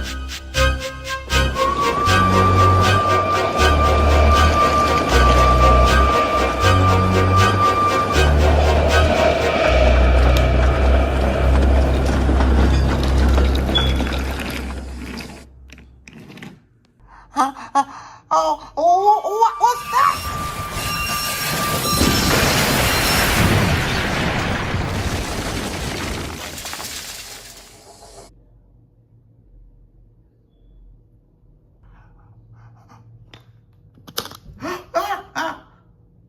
Oh, wait. Well, I guess the signal box is back. Well, now I can sit off now. Just then, Henry puffed back. Oh, James, thank goodness you're all right. Are you hurt? No, I'm fine, Henry, but what are you doing at this time of night? I got held up at Napper. The points was sent back to the station, and we were held up about an hour ago. As I came through Wales, I noticed my train was feeling unusual. It wasn't until I got up to the top of the hill that my coupling was snapped. Your coupling snapped? Where's your train then? Let me show you. Okay.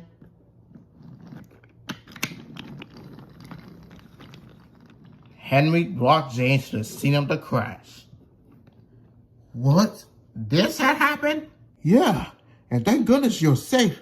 If the train was kept going and you kept coming close to it, you might would have been a goner. Oh, I can see that.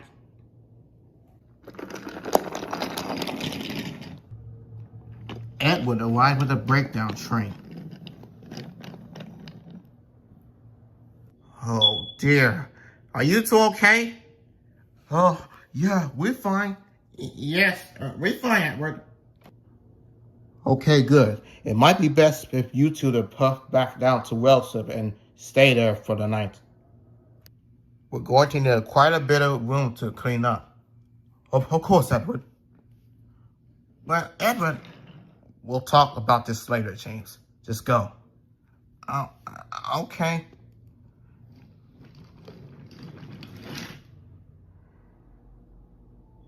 There was a whole lot of mess to clean up for Edward. Edward arrived at Wellsworth at 4:30 in the morning. James was still up. I assumed you have questions, Edward began. Yes? Herman was a wheel engine. He lived on the mainland and often would take in passengers to and from Vickerstown Station. And it comes to a surprise that you don't remember him. He quite liked our island, the engines, and people, and he wished to stay. So Toby had decided that he trialed him on mainline trains on his first day.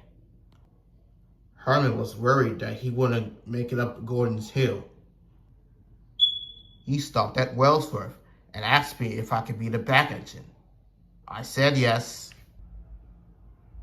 But it seems that another engine hadn't quite cleared the block yet. And when the trucks broke away, Herman was in their path. He was indeed scrapped. And the damage done was far too great. And yet, his soul does not rest, not out of spite or out of anger. No anguish, no fear. And Gregory, it's Greek. It means water. Our Herman watches the hill. He protects us and makes sure we all stay safe. And since that day, the signal right at the base of the hill was installed. What, you mean that signal that I just... Yes, the signal. It's another way for him to keep us safe. When James thought what Edward had told him, now he knew that Herman, the story that Edward had told him in the wrestling engines, wasn't fake. It was all a real story. But don't worry, James. You're safe here. Why don't you try and get some rest here for tonight? Oh, boy. Okay. And Edward? Yes? I'm sorry for thinking the story of Herman is fake. Because I didn't know until when I first came to Sodor about Herman. It's okay, James. All is forgiven. Now let's try and get some sleep. We all have a busy day in a few hours. Oh, okay. With the story that Edward had told him about Herman, James knew now that the story was not fake.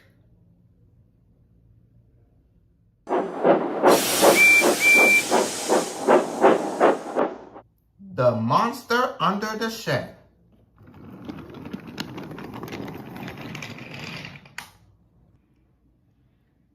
It was a dark, blustery evening at Napper Station, so Tom had closed the railway early on account of the weather. The engines were waiting for a signal to return to Timothy's sheds. Maybe one of us should tell a story to pass the time, said Thomas.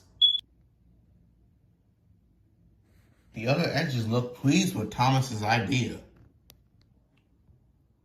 Well, I have a perfect story to tell tonight, James volunteered with a sly grin.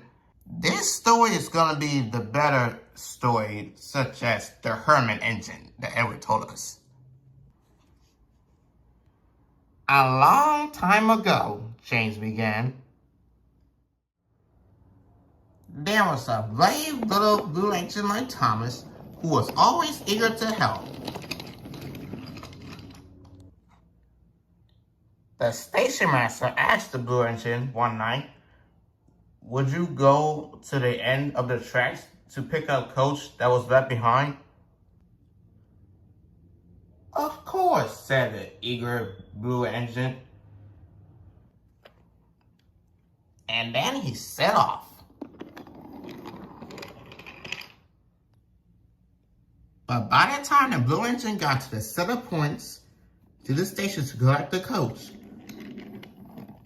the fog was thick and he could not see anything. I'll just have to wait till morning, said the blue engine to himself. And he set off to the sheds. Now, the sheds are kind of like Timid's sheds. But this shed is old.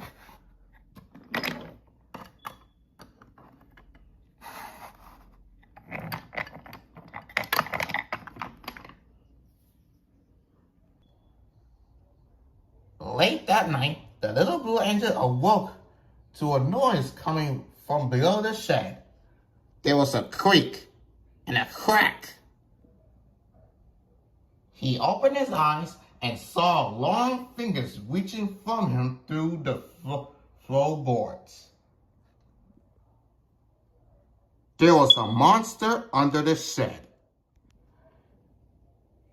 The blue engine was terrified and raced out of the shed with the horrible engine-eating monster chasing through the fog.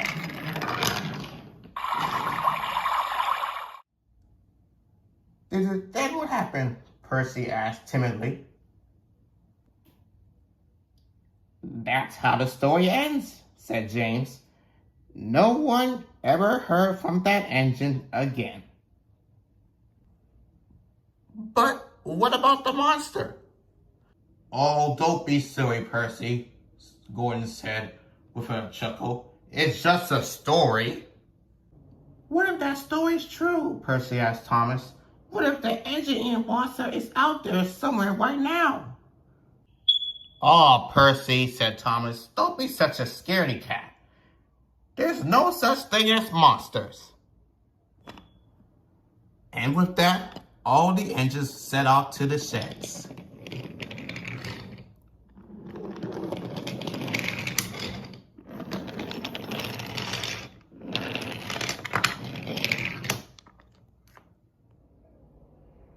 Later that night, after they set off for bed, the engines startled by terrible racket coming from Percy's shed. Gordon and Thomas helped Percy to calm down, but Percy was too scared. There's a monster under my shed, Percy wailed.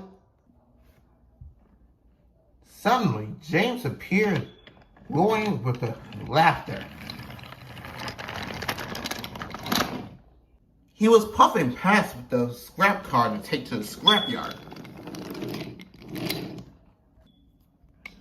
Ha ha ha! I'm a monster! James shouted. Percy was embarrassed for making such a fuss. It's okay, Percy, said Henry. Sometimes scary things happen with thoughts. Then at 3 in the morning, Thomas woke with a fright. He heard a scratch.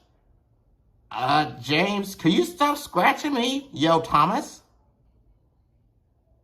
But James was sound asleep. If it's not James, then maybe I do have a monster under my shed. Thomas stayed awake until morning came. Thomas was awfully tired when he met Percy at the station. Did you hear anything about a strange noise in the shed last night? Thomas asked. Not after James' silly prank, Percy replied. Now Thomas felt silly for himself for staying awake all night. Later on, Thomas was very sleepy and running far behind schedule.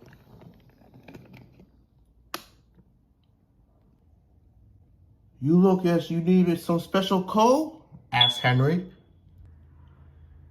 No, I'm just a little tired, Thomas answered. He didn't want anyone to know that he heard a frightened to sleep. Suddenly, James popped up. What's the matter, Thomas? He called. Monster keeping you up all night? And James disappeared laughing. There's no such thing as monsters, Thomas said to himself. That night, Thomas barely had steam to make it back to the sheds. Then the other engines were telling scary stories again. Thomas didn't want to interfere. He just closed his eyes and went right to sleep. Sometime later on that night, Thomas woke with a fright once again. What was that? The noises were back, and they were definitely coming from under the shed. Who's there? Thomas whispered. Creak, creak, came the answer. Go away, monster! Get out! Thomas ordered as he closing his eyes tightly.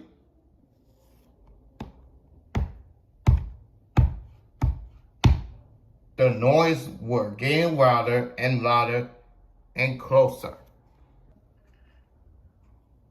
That will surely wake up the other engines, Thomas said to himself. They'll save me from the monster. But the other engines didn't stare.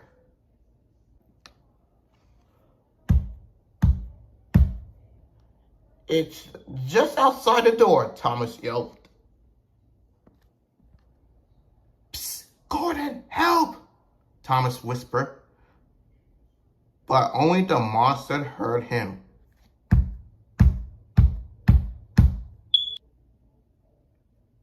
Then the doors of Thomas' shed and the rest of them began to rattle and shake.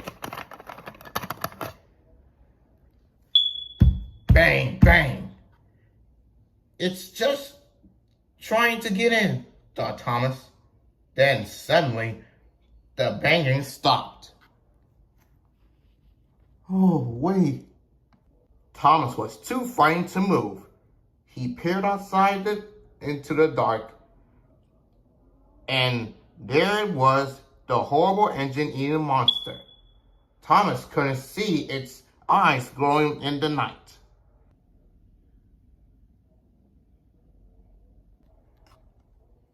Thomas cracked his eyes shut and screamed, Gordon! Henry!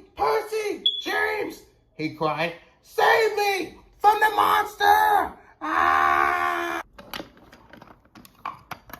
Oh, what's going on, Thomas? Asked Henry. Yeah, what was all the whacking noise? Percy said. Thomas, said Gordon, open your eyes.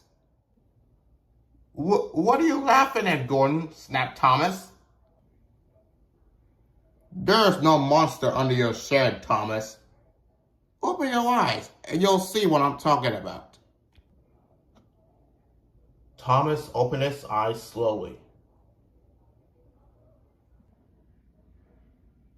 A hedgehog? Thomas yelled in surprise. So I was afraid of a tiny little hedgehog? Now the engines all laughed at Thomas. Thomas also laughed with them. Oh, silly me. Percy had a good imagination, Thomas, but I think yours is even better, said Gordon with a chuckle. I think you're right, Gordon, Thomas agreed. It's only a thing in the world that could turn into a tiny hedgehog into a big scary monster. And the engines laughed all through the night.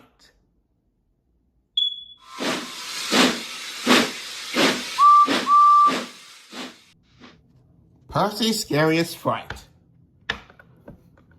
One night, Percy arrived at the station to drop off some mail. It was a rainy night, and Percy was delivering mail to every station around Sodor. Percy was waiting for the signal to change green, when suddenly a train of freight cars was moving by themselves.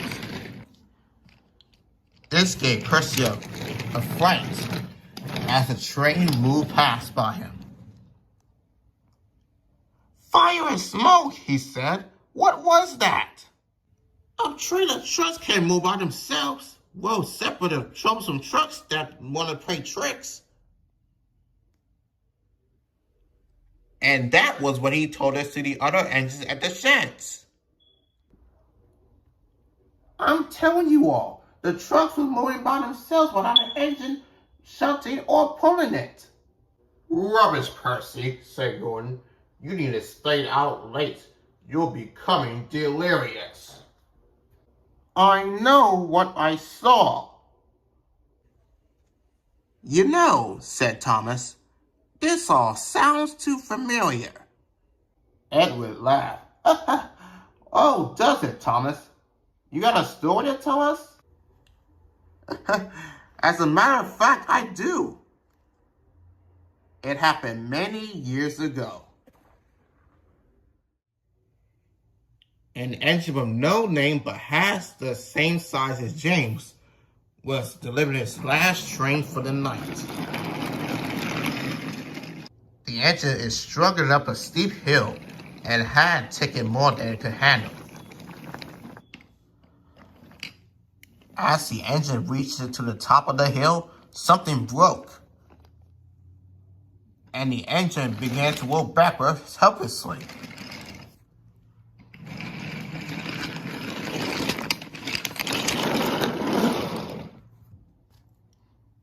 The stingray heard the noise and diverted them into a siding.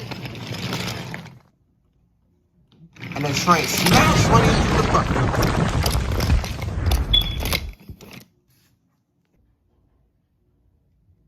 And there wasn't much of it left. It's been said on a late night when the air is calm, you can still see its ghost trying desperately to prevent the accident that sealed its fate. Oh dear, I didn't need to see it again. And what did this engine look like? Edward asked.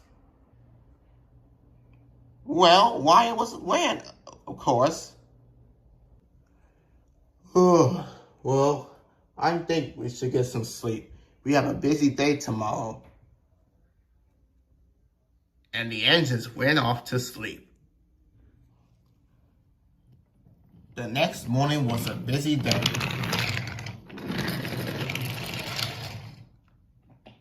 Percy was in the yard shunting trucks. He was still thinking about what he saw last night and didn't want to think about it. Bother, I have another mail train tonight. I better not see that whatever again, he said to himself. And so, nighttime came again, and Percy was delivering the mail once more. Percy was making great time, but he soon saw the engine that Thomas was talking about and went past Percy. Oh, well, Percy, it had gave him another flight. After the mail was delivered, Percy raced back to the sheds to tell the engine what he saw again.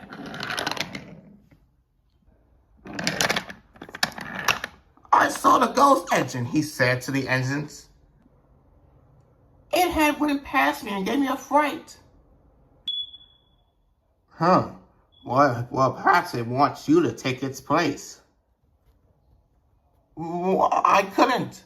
Well, take caution. It preys on small engines. Percy didn't like the sound of that.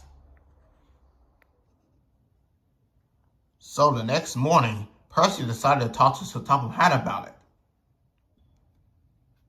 I don't think I should take the mail tonight, sir. I see. But I'm sorry, Percy. The mail train must be on time.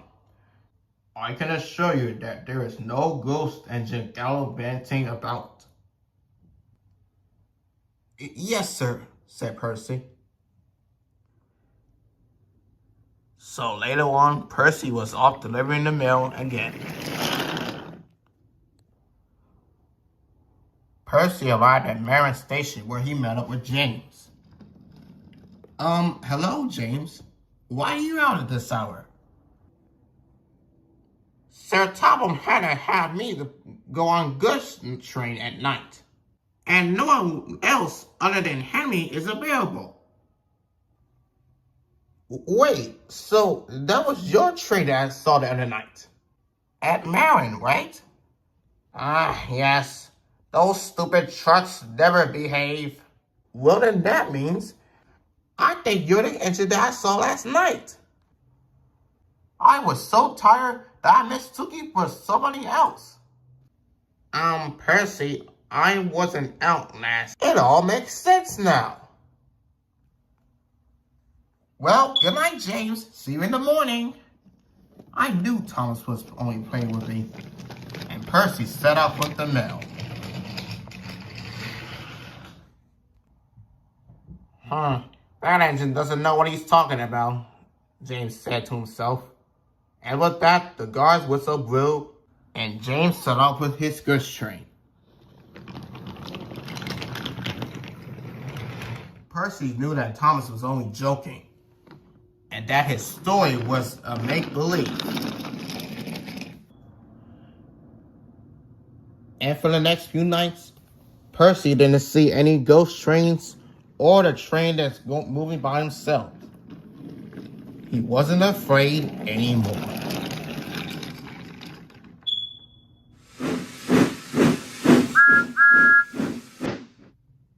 Toby's museum's grand opening. It was a beautiful morning on the island of Sodor. All the engines were working hard in the sunshine. One morning, Sir Topham had arrived at Timothy's sheds. He had some exciting news. The new Sodor Museum is open, he announced. Lots of very important people will be coming to the island of Sodor's grand opening. What's a museum? Asked Percy. It's a place where they put old things so people can stand and look at them, huffed Gordon. I want you all to look your best, so everyone is to have a repaint. All the engines were pleased. Later that morning, Toby met James at Knapford Station.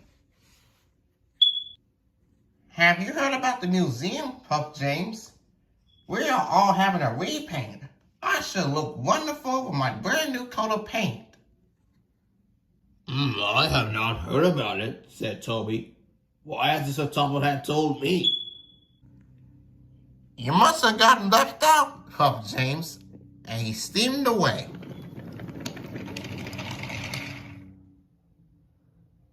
That night, Toby couldn't sleep. He kept worrying about what James had said. Why hasn't Sir Topham Hatt told me about the museum, he wondered. Why have I been left out? By the next morning, Toby thought he knew the answer. He met Thomas at Marron Station. Have you heard about the museum? Asked Toby. Yes, puffed Thomas excitedly. We're all being repainted. I'm not, puffed Toby sadly. But I think I know why. I'm a very old steam tram. Maybe Sir Topham Hatt has decided to put me inside the museum instead. Thomas wasn't so sure. I don't think Sir Topham Hatt wouldn't put you in a new museum, Toby. Why don't you go and ask him? But Toby looked worried. He was frightened of what Sir Topham Hatt might say. Well, I must go, puffed Thomas. Really useful engines are really busy ones. And Thomas chuffed away.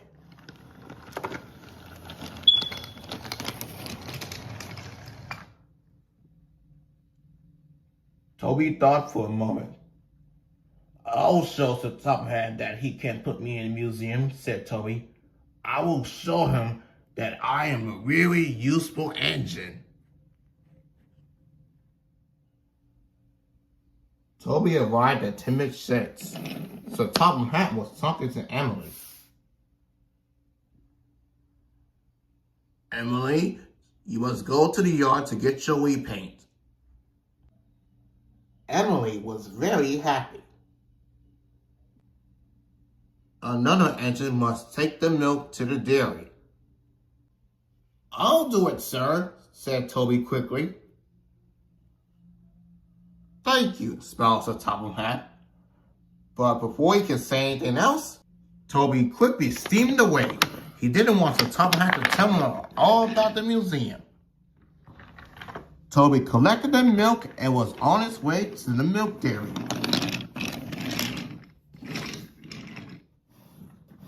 When Toby arrived at the dairy, he saw Sir Topham Hatt talking to the manager. Sir Topham Hatt saw Toby and wanted to speak to him, but Toby steamed away quickly.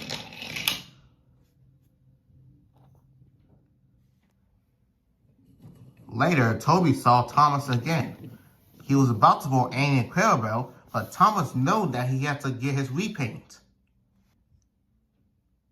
I'm off for my repaint, puffed Thomas excitedly. I can pull Annie and Clarabelle for you, Thomas, said Toby. Thank you, Toby, huffed Thomas, and Thomas steamed away.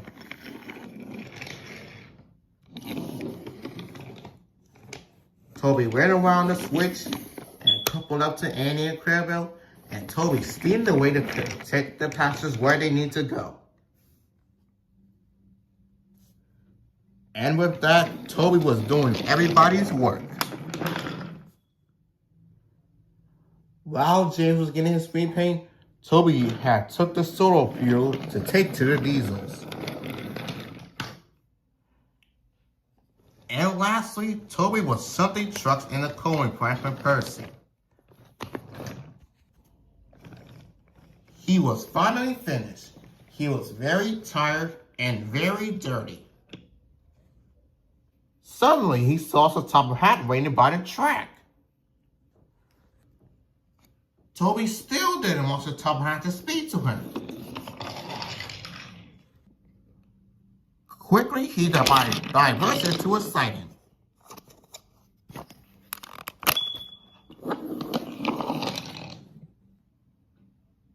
But there was a big rock falling on the line.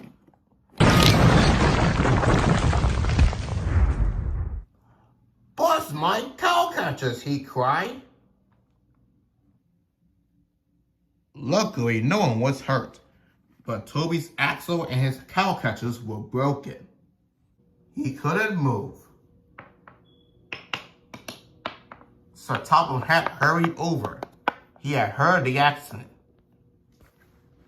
"Why have you been running away from me all day?" he asked. I don't want to be put in a museum." "Now, why would I do that, Toby?" asked Sir Topham Hatt. "Because a museum is full of old things, and I'm an old steam tram, and I'm not really useful anymore. I thought you would put me into those kind of things yourself." Sir Topham Hatt smiled. "Toby, you may be old, but you are far too useful to be put in a museum. You have worked harder today than any other engine. And the Soto is only steam tram of all. I have a very special job for you, Toby. First, you will have your special polish. Then you are to take the visitors to the museum for the grand opening." Toby felt happy that he let out a great wheeze of steam. "I've been trying to tell you that all day," added Sir Topham Hatt. Toby smiled. Even though he felt silly, he still had his really useful engine. So Toby's axles and cowcatchers were repaired, and then he was polished until he looked as good as new and gleamed in the sun.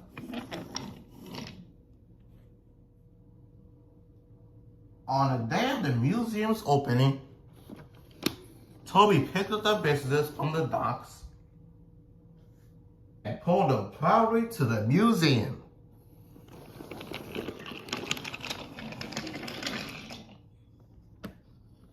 Toby was proud to be old, and he was even more proud to be the most really useful steam tram on the island of Sodor.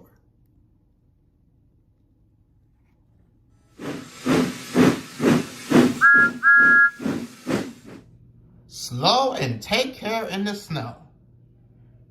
It was the winter holiday season on the island of Sodor.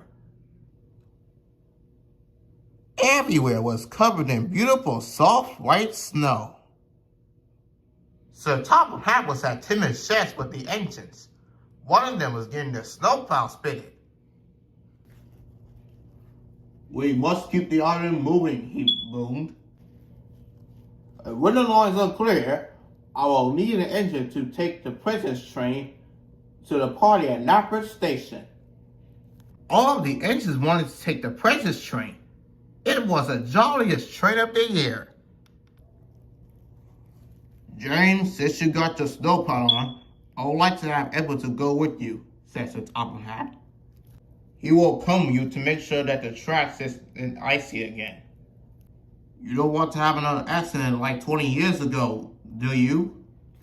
"Yes, sir," said James.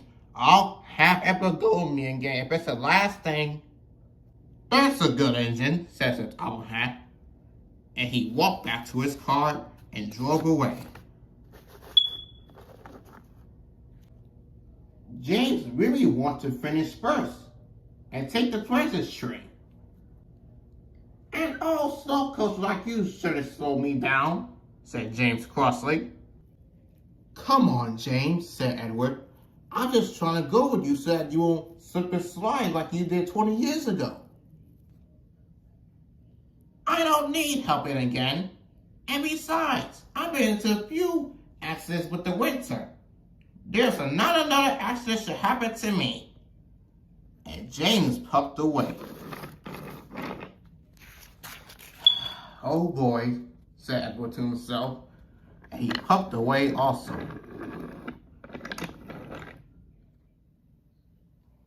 James's first job was to clear the lines from Knapford to Great Waterton.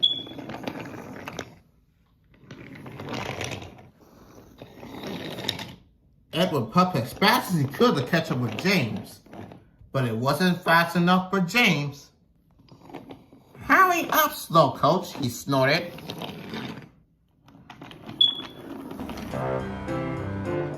Nearby, Henry was waiting at the signal with his boxcars when James steamed past him too fast. "James, slow down," cried Henry, "and take care." But James wasn't listening to Henry. He was thinking about in the presence train. James was doing a great job of clearing the line, but he was ahead away from Edward. He also didn't know that the tracks were icy, and James's wheels began to slip and slide. "Wow!" he cried. He was going faster and faster. "Yippee!" cried James. He was going so fast they slid all the way to Great Waterston Station.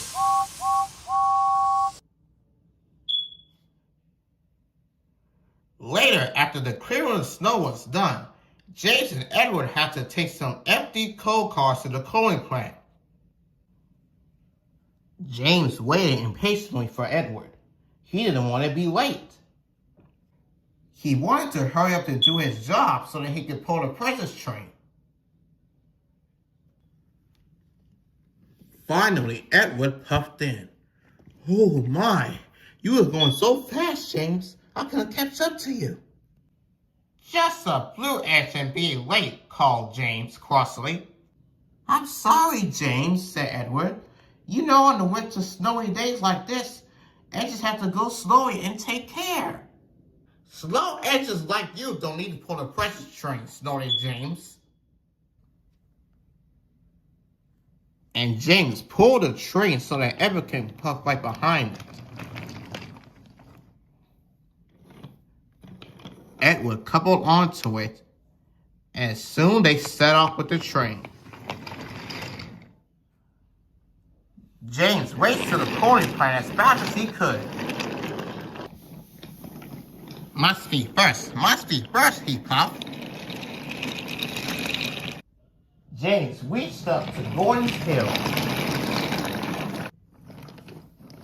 The tracks were icy, but James kept on going.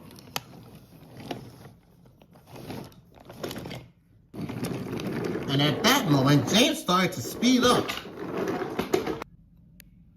Edward wasn't happy. And when they raced down Gordon's Hill, James' wheels began to slip and slide. "Whee!" cried James. "This is the way to get the job done faster."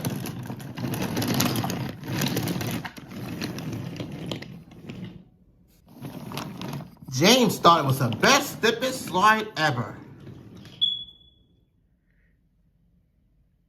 At the coaling plant, the train was filled up with coal. James wanted to go faster once again along the way. But Edward called out to James. "James, I know all this slipping and sliding on the wheels could be fun to you, but you must go slowly and take care. If you don't, you might derail." "I am taking care," replied James. "To finish first and pull the presence train. Then I will be the first engines to be done with my work." Edward tried to warn him, but it was no use. "All right, James, but be careful." "Oh, you worry too much, Edward. I'll be fine." And James and Edward puffed away from the coaling plant.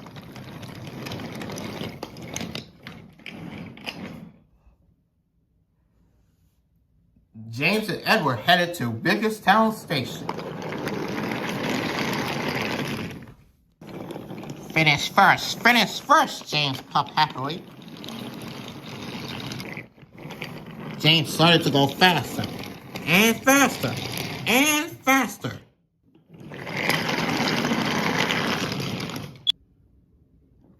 That he didn't know how the tracks were very icy. His wheels began to slip and slide once again. Oh dear, cried James. He avoided his bricks as hard as he could. Whoa! Edward, help! Edward heard James and tried to break his well. But it was too late.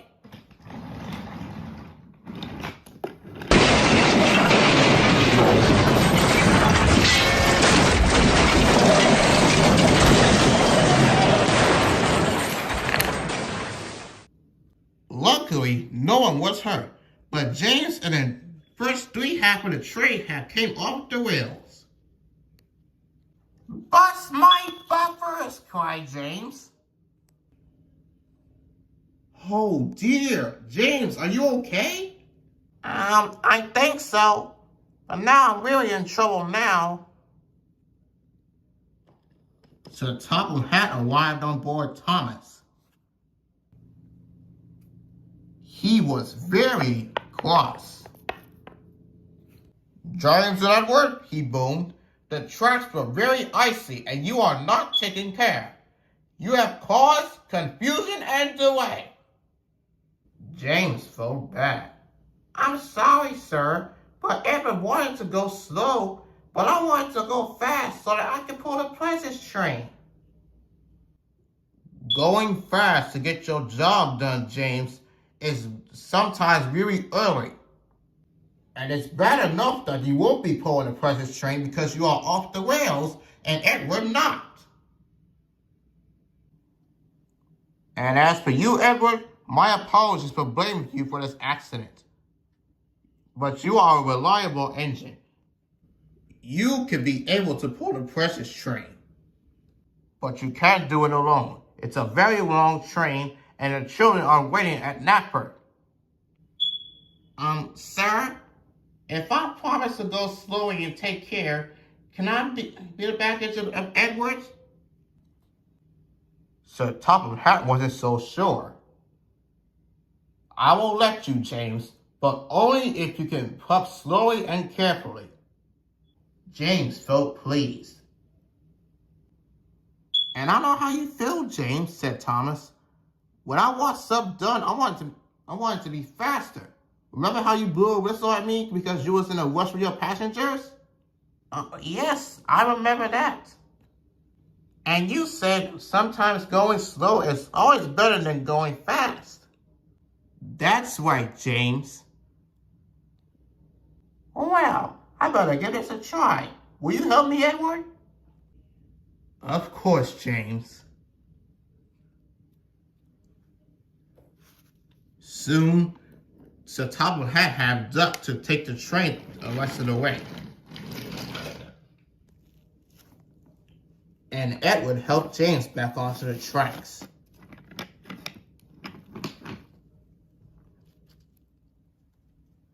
And Edward and James arrived at Great Wellington to collect the precious train. And they took it all the way to Knapford Station.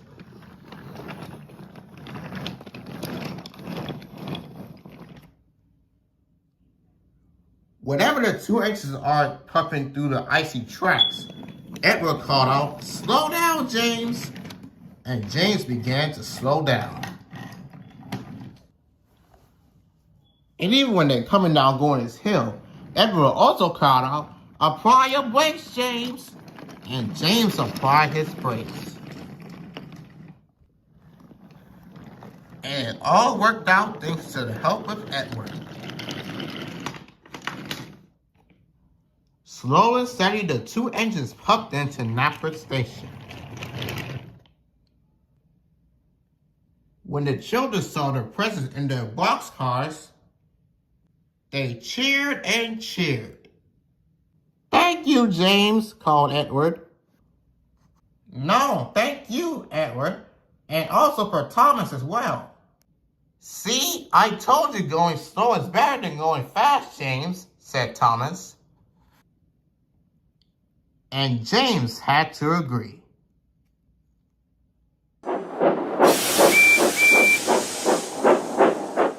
The early days of Christmas.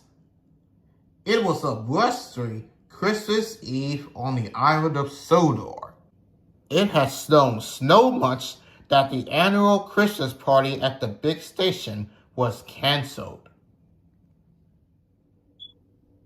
The engines sat sulkily in their sheds.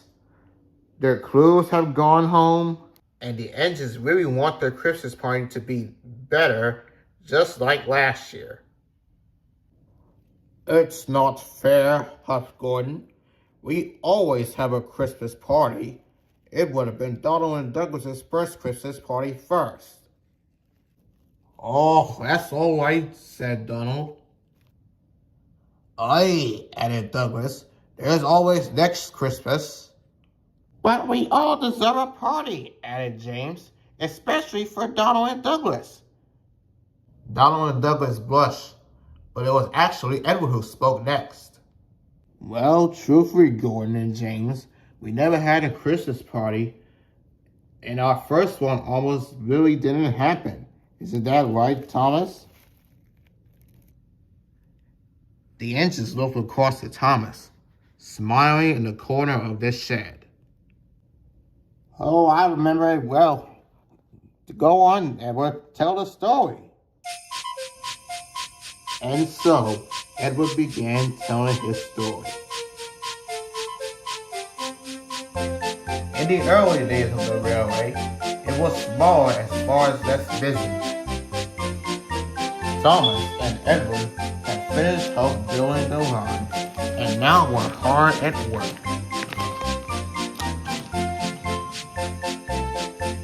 Christmas was fast approaching, and there were always many coaches waiting at the platform.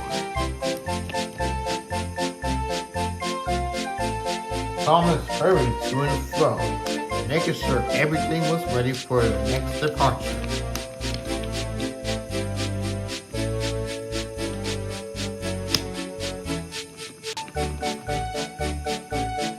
It was morning Christmas Eve, and Thomas was fetching coaches for the first train. There were passengers chatting merrily to each other. Will you be joining for the Christmas party tonight? Asked a smart-dressed man. Oh yes, beamed the young woman. I wouldn't miss it.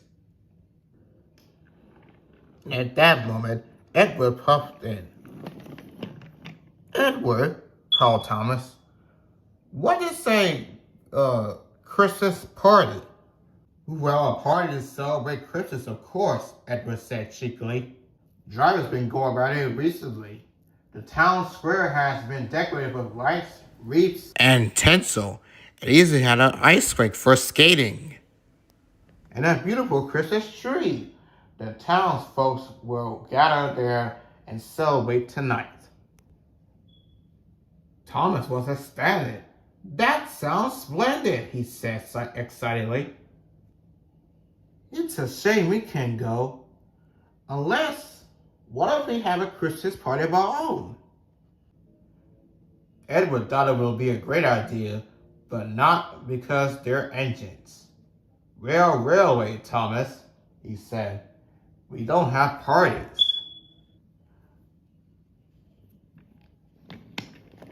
Thomas frowned as Edward left the station. Spoiled sport, he said to himself.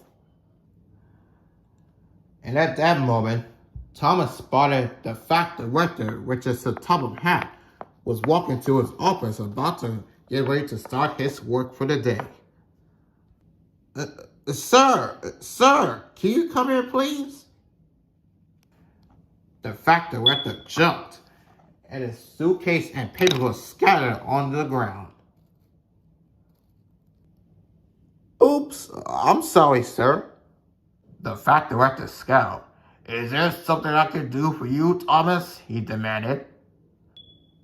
Well, sir, stammered Thomas, I was going to ask you if we can have a Christmas party, sir.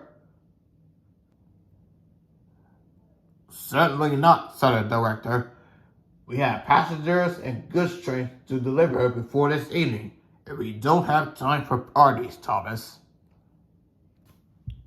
He turned on his heel and walked away, and forcefully shut the door.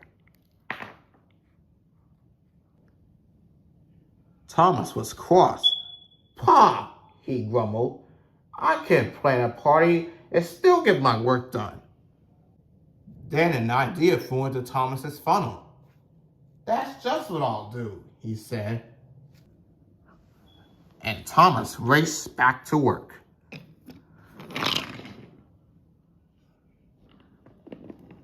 Thomas bustled around the yard, trying to think about what he can do for the party. Teach the trucks carols? No. Candy canes and the coaches? That's not right either. Decorate the party at the station? Wait, that's it! Thomas went to find a workman. The workmen were tidying the coaches and trucks for their sidings when Thomas came bustling in. "Excuse me," he called, "but I have an important job for you." "You do?" said one of the workmen. "Well, I mean, the factory director does," replied Thomas. "The big station needs to be decorated fast as you can." "But the coaches and trucks are clean," said a workman. "Who cares?" said a second one. "Decorating the station beats my cleaning in my books. And besides, it's the factory director's orders." So the workmen put down their tools and went to find the Christmas decorations. Thomas was pleased with himself. He hadn't meant to tell a lie, but he was sure that the factory director would change his mind. While Thomas was doing his work, he will always see that the workman was doing a fine job of decorating the station. And that made Thomas grow more and more excited.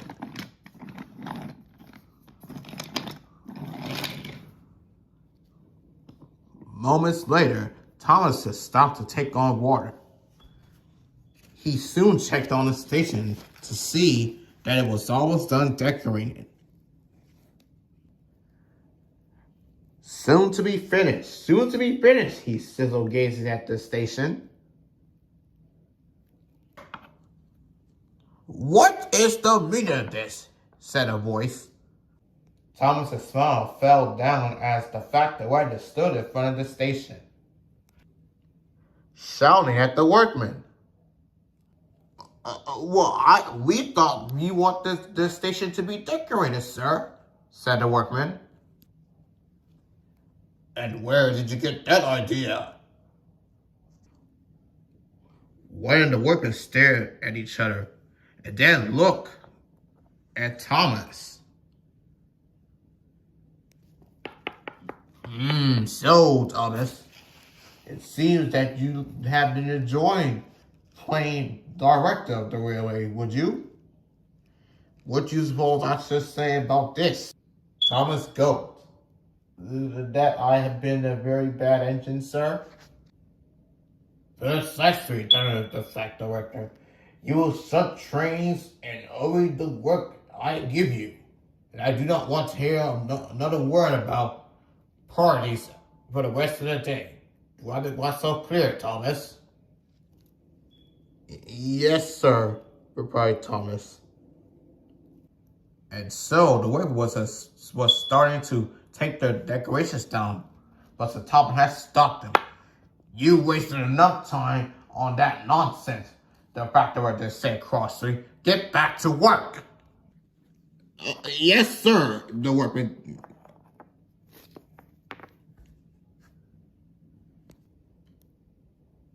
Thomas's heart sank. It seems to him that it wouldn't be a party after all. As he finished his drink, Edward arrived so that he could get some water as well. He could see that Thomas was feeling down. "You look like misery, Thomas," he remarked. What's wrong? Thomas was too heartbroken to answer. I better fetch your next train, he said, and Thomas puffed away sadly. There, Edward can see that the workmen had put up the Christmas decorations up at the station. He thought about how excited Thomas seemed about a Christmas party. Now Edward felt sorry for Thomas. Oh dear Thomas, he said sadly. If only there's something I can do to help. And when Edward's driver returned from drinking his tea, he was upset too. The water from the ice rink leaks into the town square. And it's too slippery to finish decorating. And I guess there's no Christmas party for the people there, I guess. Then an idea flew into Edward's funnel. Oh, yes there is, sir, he said. And he told his driver everything.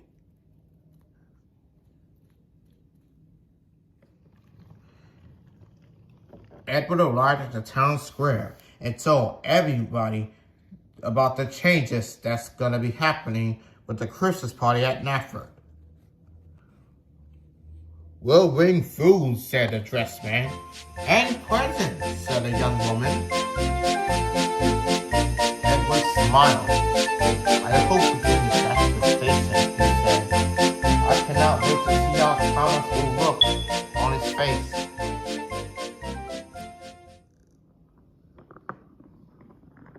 Thomas's work was done. He was puffing back towards the sheds.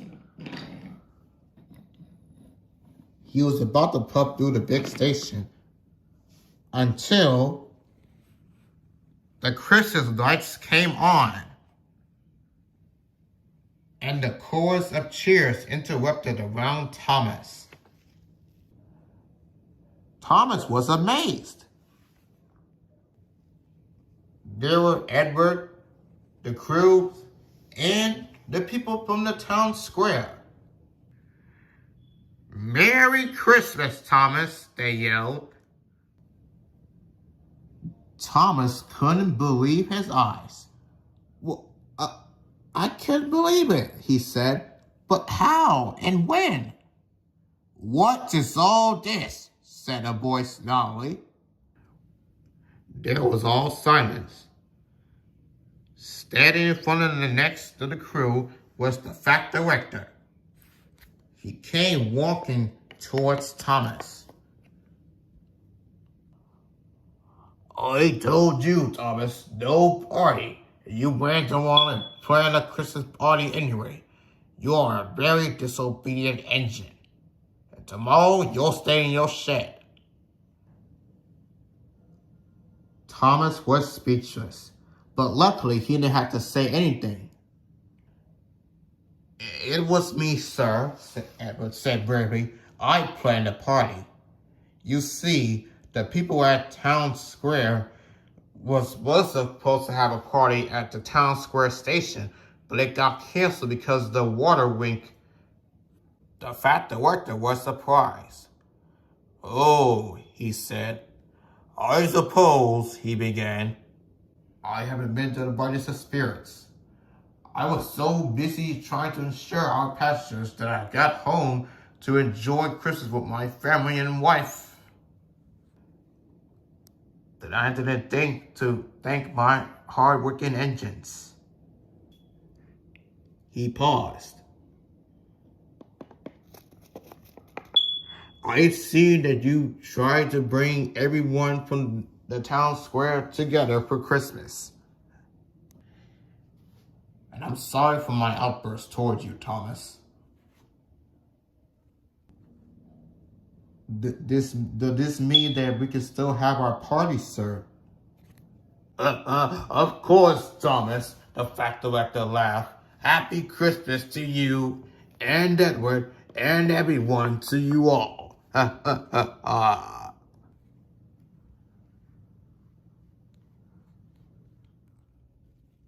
We had a wonderful time, said Edward finished.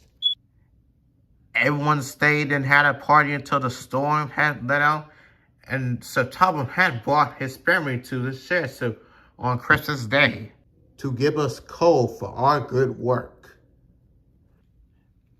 The Edges all laughed. Oh, thank you, Edward. That was a wonderful story, said Donald and Douglas. It certainly brightened the mood, said Emily. Indeed, added Henry. I can sleep soundly knowing that I have got my friends all around me. Ha ha ha, you're right, Henry. And I'm pretty sure I've got friends like you all until the very next year. Merry Christmas to my friends and to all of you out there watching this episode. And to all a good night. Happy winter holidays, everyone. And one by one, Thomas and the rest of the engines fell asleep.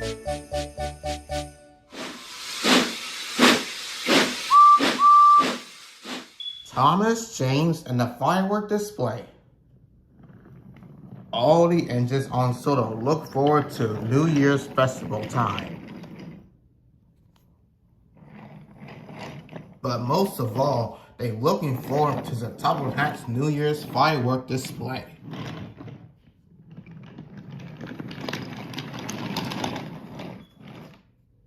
Sir Topham Hatt came to see Thomas and James. James, you are to collect the fireworks from the depot. James was overjoyed, but Thomas wasn't happy at all.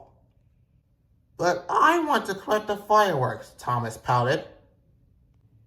Sir Topham Hatt chose me because I am as red as a rocket and twice as grand. And James puffed out of timid shakes. James steamed proudly across the countryside. Brightest and best, he said happily. He was having a wonderful day. Thomas was still upset when he arrived at the shunting yards. Father James, he grouched. And he biffed the troublesome trucks crossing around the yard.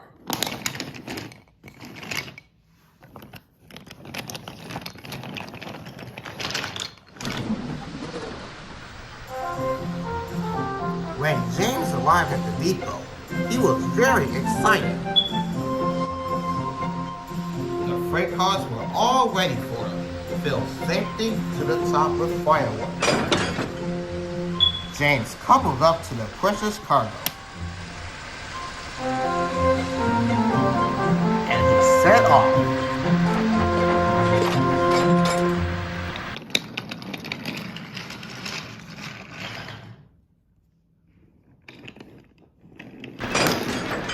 Thomas shunted the last two trucks crossway into praise.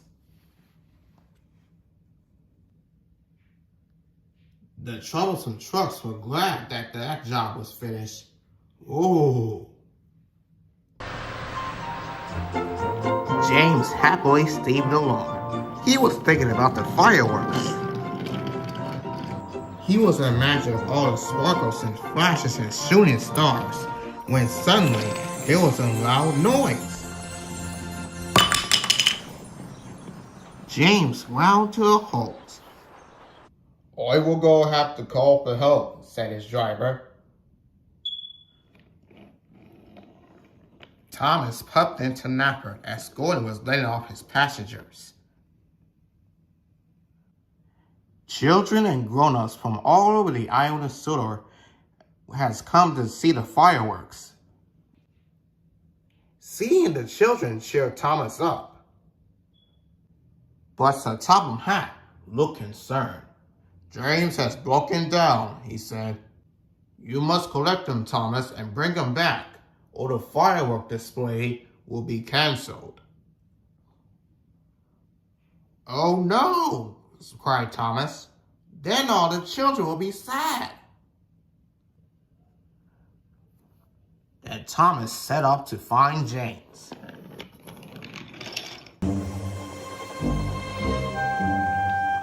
Thomas puffed across the countryside.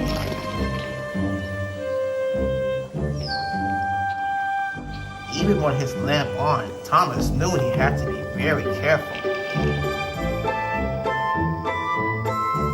At last, Thomas found James broken down on the track. "Hello, busted boiler," teased Thomas. "You don't look very useful now." James was upset. But when Thomas got behind James in the train, he couldn't see ahead. "You will have to look out for me." James was cross. "But you said I wasn't useful," he pouted. "But if the fireworks don't get to Napper Station," puffed Thomas, "then the firework display will be canceled." James didn't want the children to be sad, so he agreed to look out for Thomas.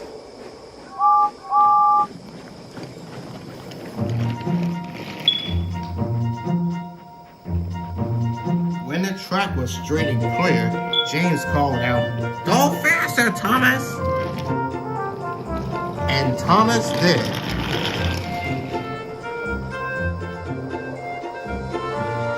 They were soon working happily together and making great time. Back at Nafford, Sir Topplehat had checked his watch. There were no sign of Thomas or James. "It's very late," he said. "It is almost the children's bedtime." Even Gordon was worried.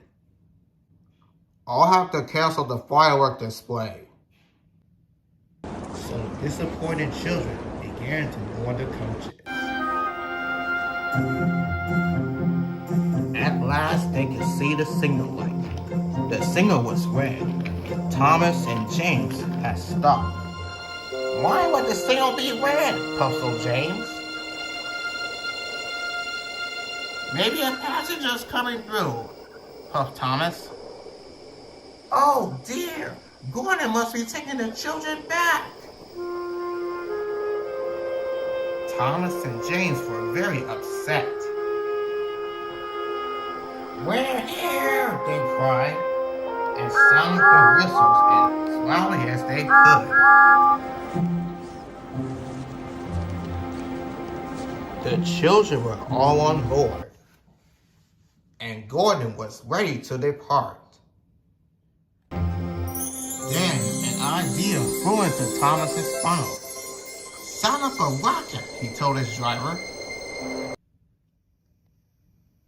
So his driver carefully placed the rocket. He stood back as it whooshed into the sky. The rocket burst into stars. "A sparkling dragon," cried Sir Topplehat. "It must be Thomas and James." "Stop, Gordon. The firework display is back on." The junction signal turned to green. And Thomas and James were soon on their way.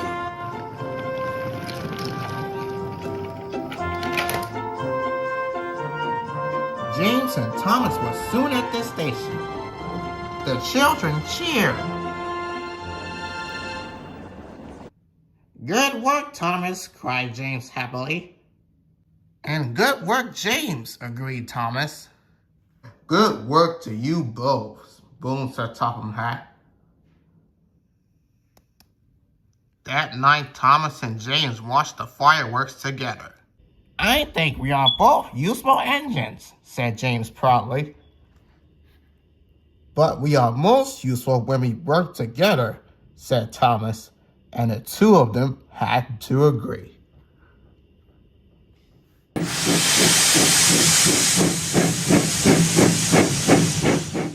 When pushing a tram engine while pulling a train.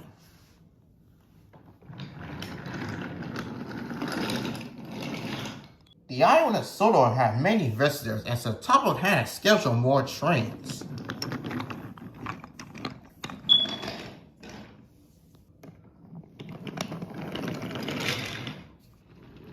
Gordon, the big engine, had to work harder than ever before. Come on, he called to the coaches. Come on, come on, come on. The passengers rely on me to be on time.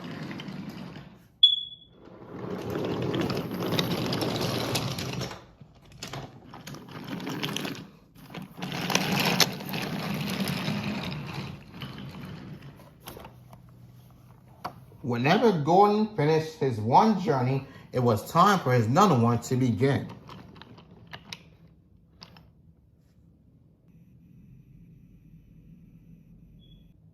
Never mind, he huffed. I like a long one to stretch my wheels.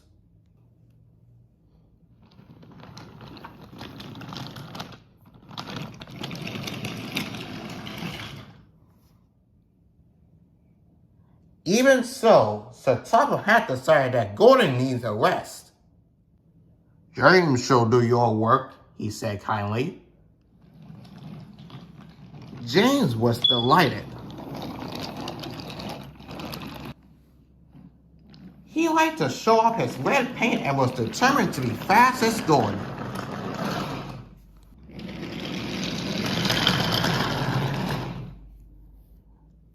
After the run, James met up with Toby.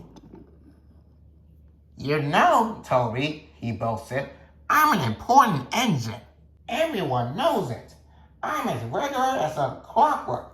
Never late, always on time. That's me. Says you, replied Toby. Just then, Sir Topham had arrived.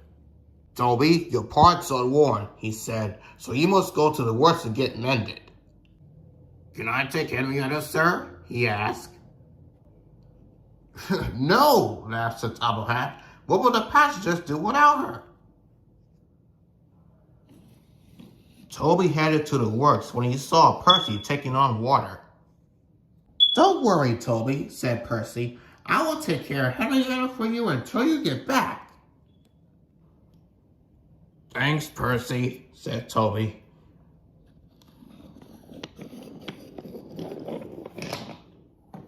Soon Toby was out on the main line. He clanked as he trundled along. He's a little engine with small wheels. His tanks don't hold much water. He had come a long way and began to feel thirsty. In the distance was a signal. Good, he thought, and there's also a station up ahead. I can get a nice drink and a long rest until James passed.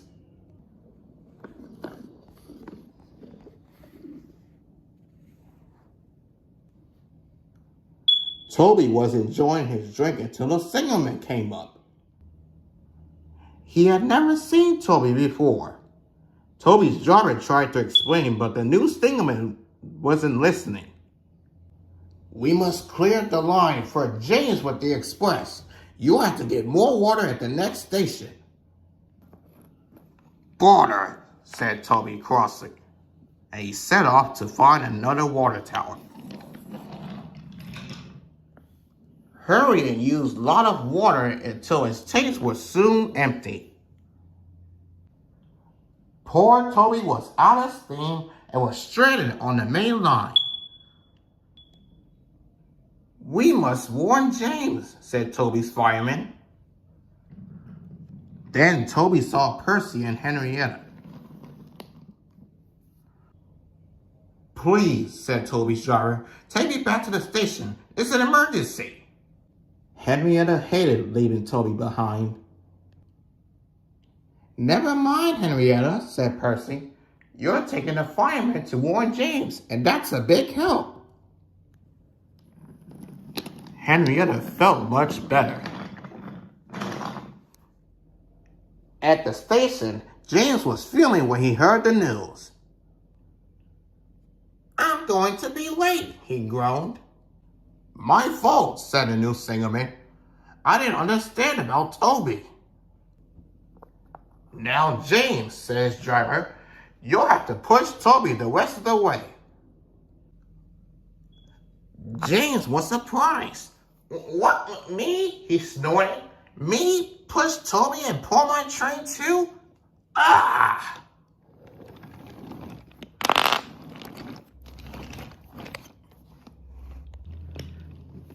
Grumbling dreadfully, James set off to find Toby.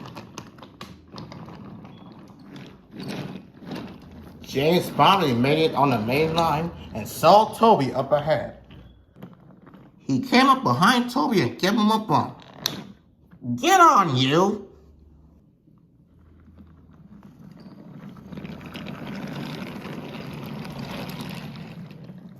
James had to work very hard.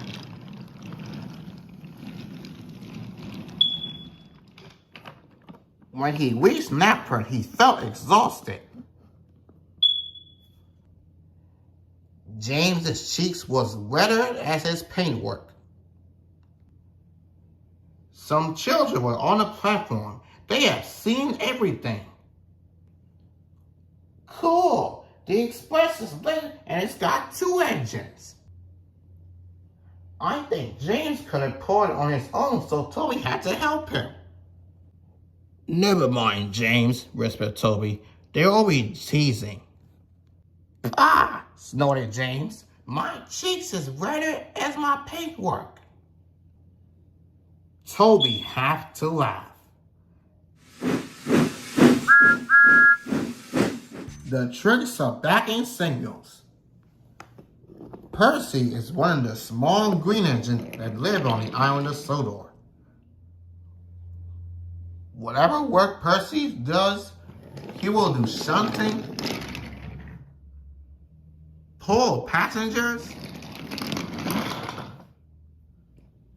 and his most favorite job of all is pulling the mail. Percy liked being part of Sir Top Hat's railway.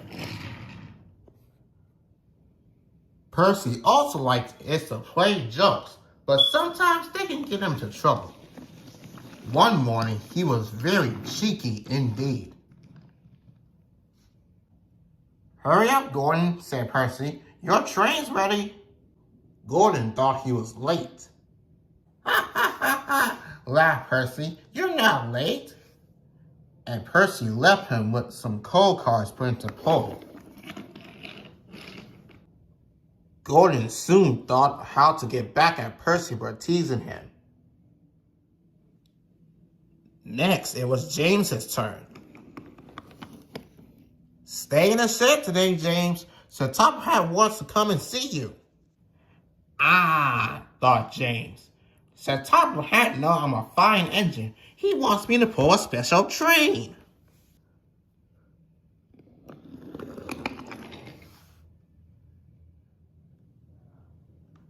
Later on, James's driver and fireman could not make him move. And the other engines had to do his work as well as their own.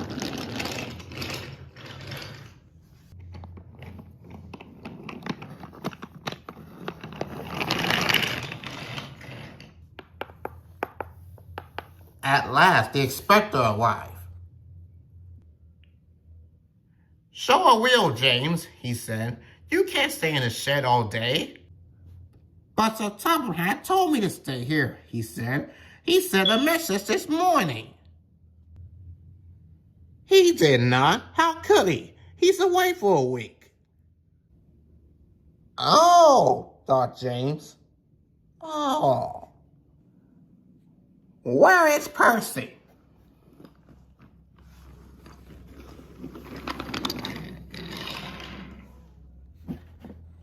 Percy had wisely disappeared.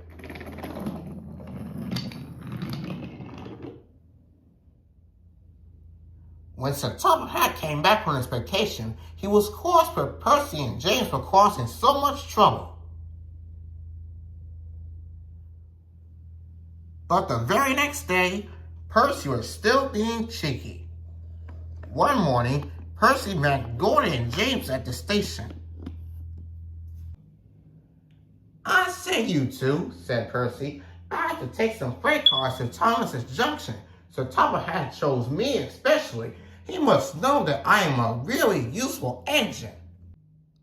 Or more likely, he wants you to stay out the way, grunted James. Gordon looked across to James. They were going to play a trick on Percy. James and I have been speaking about signals at the junction, he said. We can't be too careful about signals, but then I need to say that to a really useful engine like you, Percy. Percy felt flattered. We have spoken of backing signals, put in James. They need extra special care, you know. Would you like me to explain? No, thank you, James, said Percy. I know all about signals. Although Percy was a little worried. I wonder what backing signals are, he thought.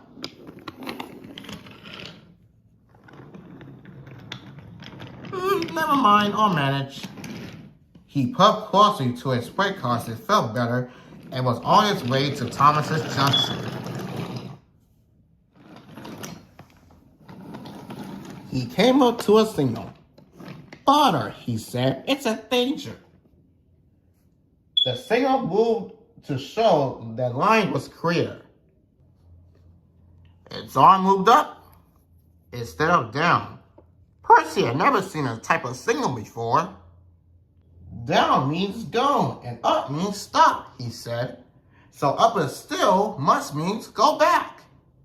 I know, it's one of those backing signals. Come on, Percy, said his driver. Off we go. Stop! You're going the wrong way.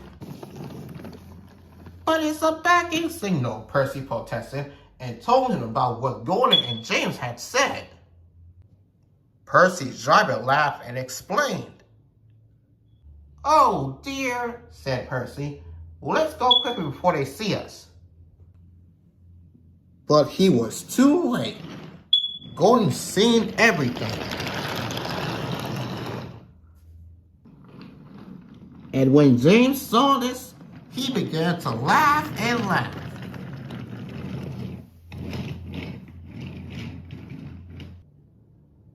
Percy set off for his train.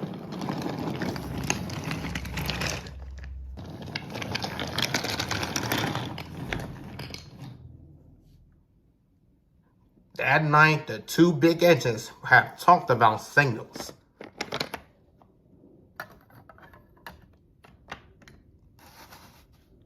They thought the subject was very funny. Percy thought they were being very silly indeed.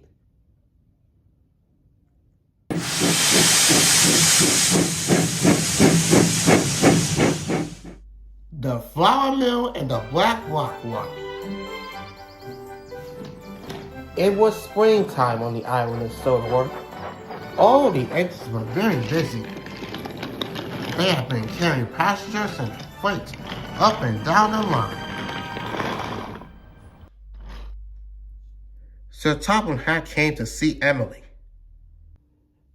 I am opening some new routes for the spring, he announced. Emily, I would like you to pull the flour mill special. Yes, sir, Emily said excitedly. Emily stopped to fill up with water on her way to the flour mill, but James was already there. Sir Topham Hatt is giving me the flour mill special, said Emily. Wow, said James. You're lucky. I had to do the Black Rock Run. Why don't you like going to Black Rock? Emily asked. There are boulders all over the tracks, he said. They bash your buffers and scratch your paint. And there's a Black Rock monster. What's the Black Rock monster? Nobody knows, said James. Black figures move in the water and then they disappear. Oh, and James puffed away. Emily was pleased that she didn't have to go to the Black Rock one.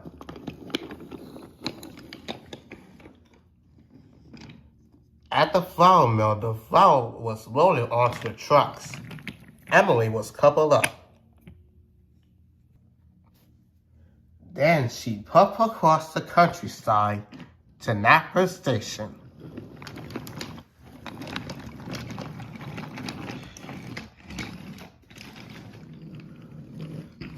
Along the way, the troublesome truck saw a chance for mischief. Hold back, they screeched. Emily pulled as hard as she could, but the troublesome trucks had made her go very slowly.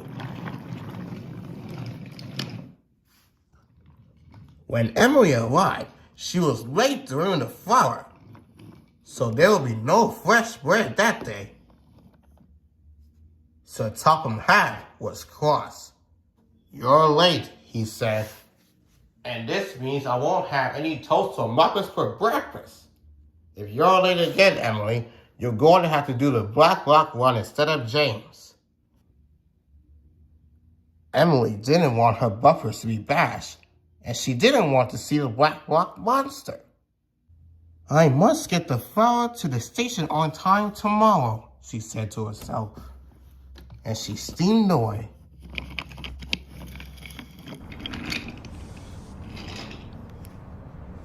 The next morning, the troublesome trucks had tripped her again. Off we go, they sang. But they weren't coupled up properly. Mustn't be late, they giggled. So Emily puffed quickly away.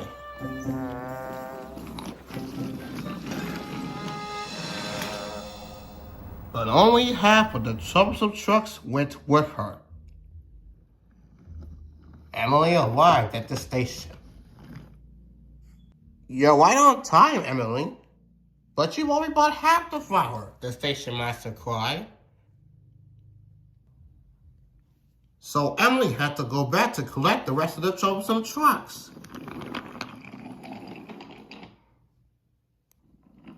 "Oh no," Emily cried. "I don't want to take the Black Rock run." When she arrived back at the flour mill, the troublesome trucks were being troublesome than ever. "Emily is the late engine, Emily is the late legend," they sang. This made Emily very cross, and she whipped them very hard. "Oh no!" they cried, and they smashed into the duck pond.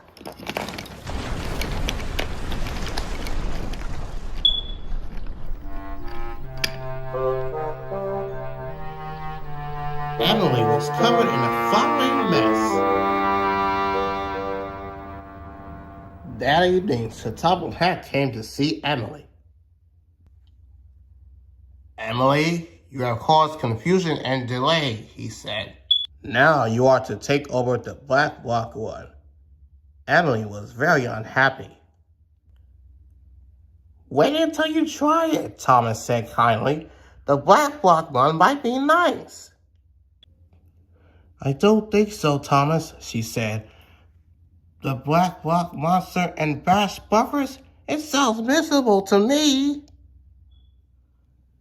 The next morning, Emily puffed sadly to the station.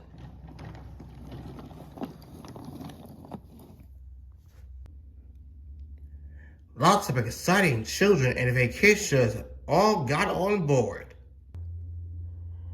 "They are looking forward to their vacation. I must have let them down," she said to herself. And Emily soon set off.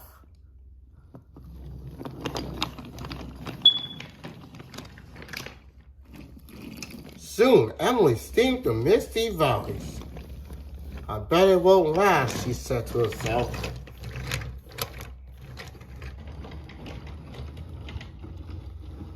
Emily reached to the murky waters of Black Rock. "Oh, that's what a monster's supposed to be," she said to herself. Then there was trouble. Rocks had fallen onto the line. "Oh no!" Emily had to wait for help. I knew I wouldn't like this route, she huffed.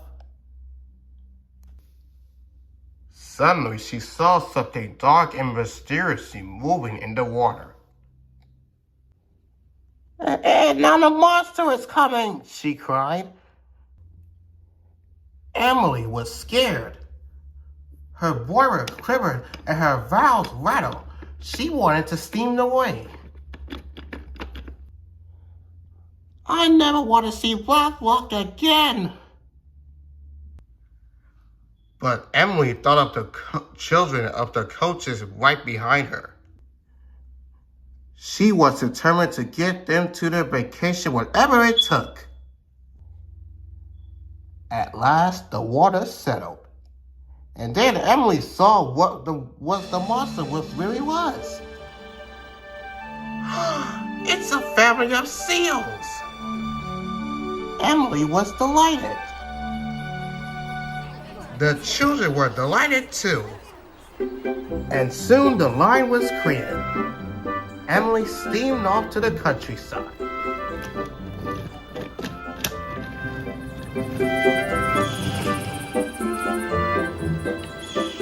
That evening, Thomas and Emily stopped to watch the seals.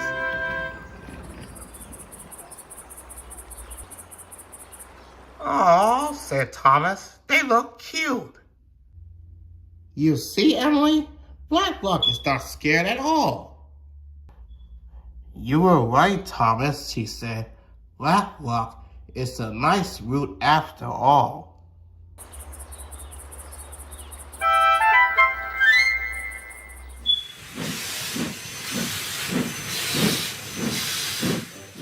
Edward and his wheezing trouble. It was a busy morning on the island of Sodor.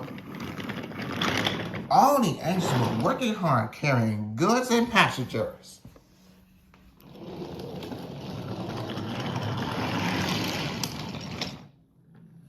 They cheerfully jumped up and down the line making great time. All except for Edward. Edward was worried. He wheezed as he puffed and steam hissed out of his cylinders. One morning, Sir Topham Hatt came to the sheds. He had an important job for Edward. "Edward, a special delivery of fruits and vegetables has came to the docks," he told him. "I want you to collect it and take it to Napper." "Yes, sir," said Edward. But he was worried about his wheeze. It felt worse today. "Thomas, you are to go to the docks and shut Edward's train. Then after that, you can carry on with your usual jobs." "Yes, sir," said Thomas eagerly. Thomas and Edward made their way to the docks. But on the way, Edward had to stop at a water tower. He tried to stop wheezing, but it was no use. "What's the matter, Edward?" asked Thomas. "You don't sound well." "Oh, I can't seem to get enough steam properly," said Edward. "But I'll manage. Don't tell anyone, Thomas." For a moment, Thomas wasn't sure about this. "Please, Thomas, Otto wants Sir Topham Hatt to know, and if he does, he'll send me for scrap." Now Thomas could see that Edward was worried, so he agreed. So Thomas hurried up to shun Edward's freight cars. Then Edward followed slowly to the docks. Edward was very worried. What if he was too weak to pull his train? Then he will be no use to the railway. He wouldn't be useful at all. Edward shuddered at the thought. Must keep going, he wheezed fearfully. At the docks, Thomas had shunted Edward's freight cars into place. Soon, Edward was coupled up and was ready to go. "Go on, Edward, you can do it," called Thomas encouragingly. Edward pulled as hard as he could, but the train hardly moved at all. "I'm sorry, Thomas," said Edward sadly. "I can't pull this train. Now I'm not a real useful engine anymore. So Top of Hat will gonna have to send me for scrap." Thomas now felt sorry for Edward. He wanted to help him. Then an idea flew into Thomas's funnel. "Here's what I'll do, Edward," said Thomas. "I'll go do my other jobs first, and then I'll come back and take the train for you." "Thank you, Thomas. You are a really great friend." Edward watched Thomas puffed away. But inside, he wasn't so sure if it was right to let Thomas do his job. Edward felt very worried. Thomas needed to do his job as quickly as possible so that he will have time to help Edward pull his train. Hurry up, he told the troublesome trucks. What for, they snapped crossly. "For Edward," puffed Thomas, and he bipped them crossly.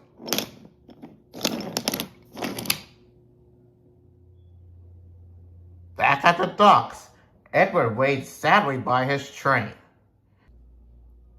He hoped that Thomas will come back soon. When Thomas done all of his jobs, he popped back to collect Edward's train.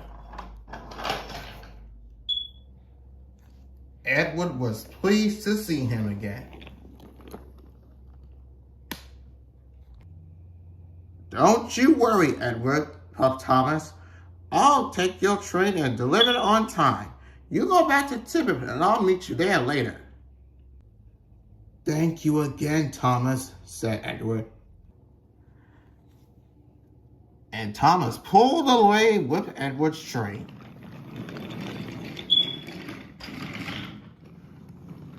Thomas was very tired. He had been working all day, and Edward's train was heavy. But he was determined to not let Edward down. Sir Topham Hatt was talking to Gordon as Thomas popped in. "What? Thomas, this train is late," he said crossly. "And why are you pulling it? Where on earth is Edward? He's supposed to be taking this train." Thomas didn't want Edward to get into trouble. He didn't want Edward to be scrapped, so he decided to make an excuse. Well, he just took up on the wrong sort of coal, sir." "The wrong sort of coal?" said Sir Topham Hatt crossly. "What nonsense, Thomas! I'll find out what Edward has to say about this later." Sir Topham Hatt was very cross that he gave Thomas another job to do. "Yes, sir," said Thomas. I better find Edward to see what wrong sort of coal Thomas talking about.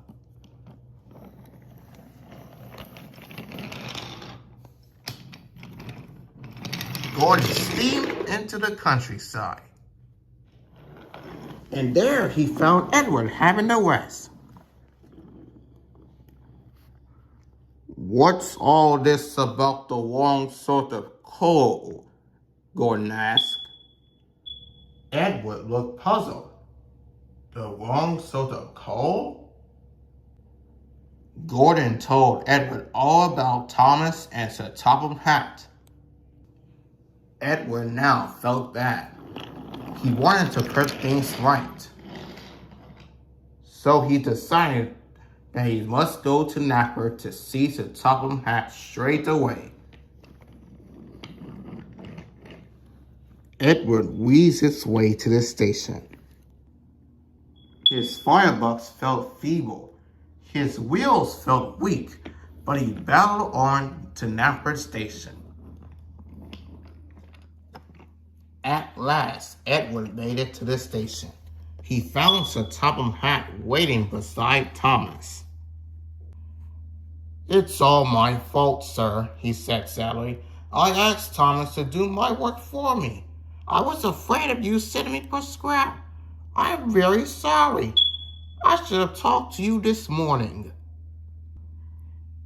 "Edward," said Sir Topham Hatt, "you should always tell me that you have a problem with your cylinders or whatever. I will never send my number 2 engine for scrap. You are a loyal, hard-working, and very useful engine. I will send you to the fitters' yard, and then you will be one as good as new engine." "Thank you, sir." Edward was very relieved. And even Thomas was tired from all of his extra work, but the two agreed. Even when it's hard, it's always best to tell the truth.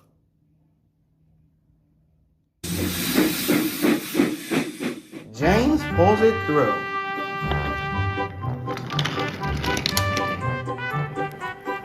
The island of Soda was flourishing. In addition to tourists, more and more people were making their homes in developing communities. To meet their demand, Sir Topham Hatt decided to add more coaches to Golding's Express.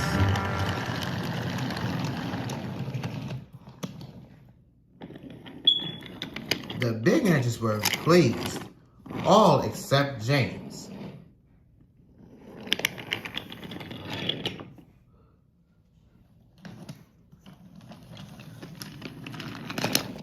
One morning, James arrived at the big station to collect a slow goods train.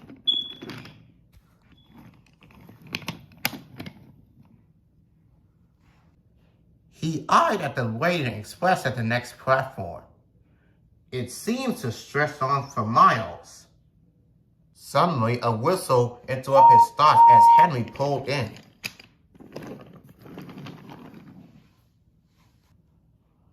"Good morning, James," he said. "Come to wish me good luck, have you?" "Looks like you'll need it," replied James. "But don't the extra coaches give you trouble?" "I was worried they do, especially on the hill. Driver knows better, you know. He gives me plenty of speed beforehand, and we coast right along." James glanced at the coaches again.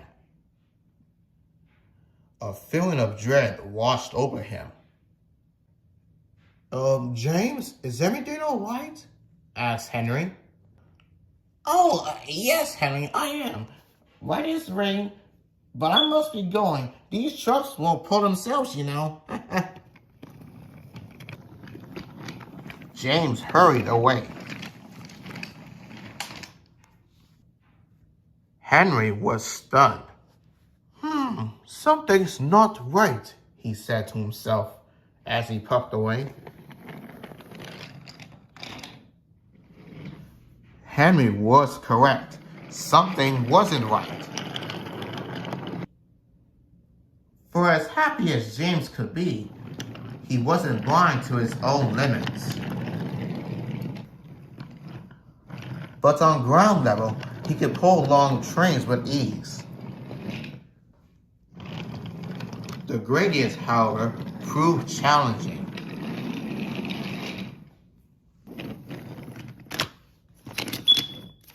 And he knew they would be harder than ever. It soon came time for James for his first run with the new express. He simmered sideways at the platform, thinking of nothing but the hill. Before he knew it, the guard blew his whistle. "All right," said James, "let's do this. Come along, he puffed determinedly to the coaches. we're coming along, they sang.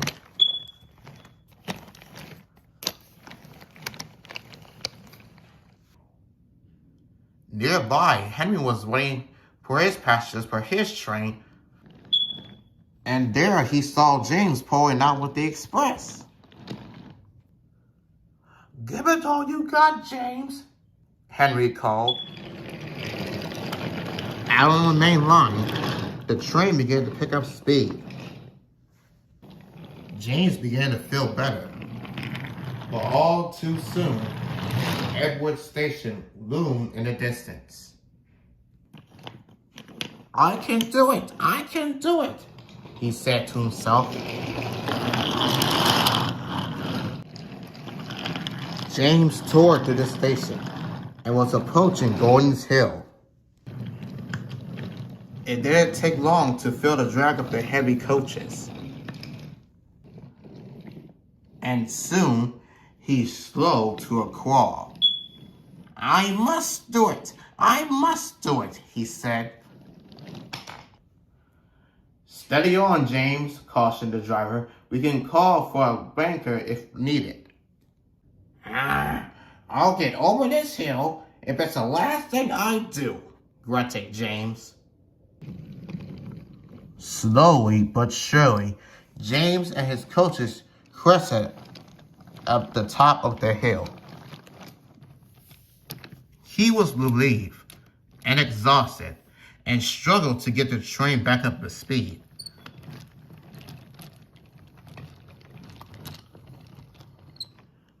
When he finally made it to the last station, he was 10 minutes late, and the passengers was not pleased. When James returned to the shed that night, his driver spoke to him. I think the express had proved too much for us today, he said. Ha! Snorted James. We made it up the hill, didn't we? Only just, said the driver sternly. You'll damage yourself at this rate, James. And if the passengers keep complaining like they did today, we'll be heading for much longer. I can pull it just as well as others, said James defiantly. And I'll be on time tomorrow. Mark my words. The driver admitted defeated, and James soon shut his eyes. But unbeknownst to James, Henry was listening.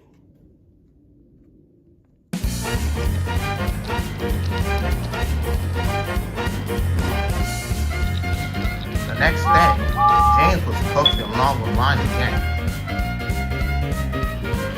The coaches hummed happily, but he paid no mind to that. Won't be late, he said to himself. Once again, he passed Edward Station.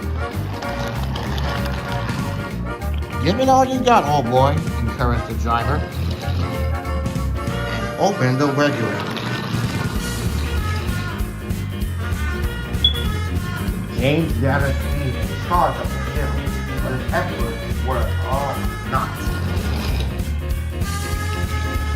Once more, the coaches dragged him to a standstill, and James's wheels spun and spun, but he couldn't get a better grip. Then it happened. James was enveloped in a cloud of steam. That's torn it, said his driver. We'll need help now. Help soon arrived, informed Henry. Are you okay, James? He asked.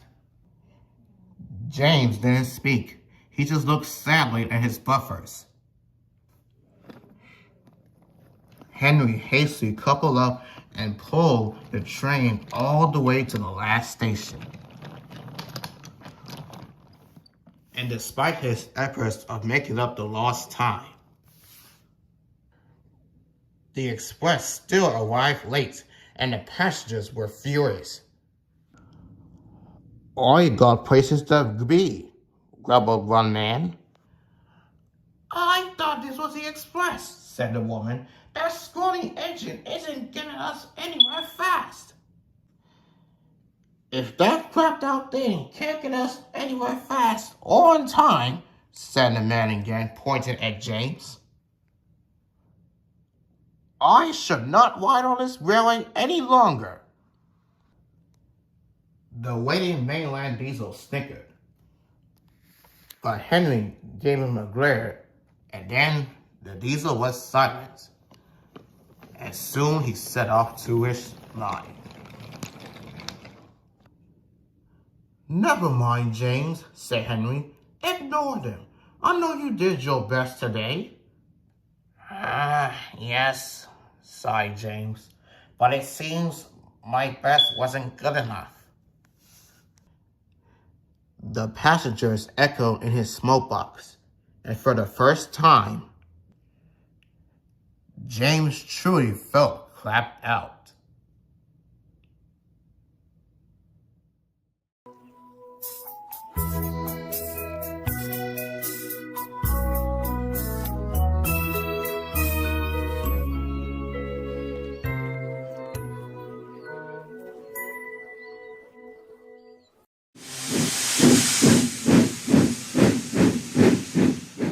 Impatience and change of pace.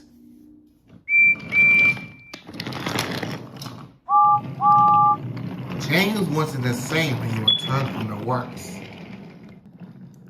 He trudged along with slow goods trains, hardly saying anything to anyone. When the work was done, he came home to the sheds and fell asleep without saying a word.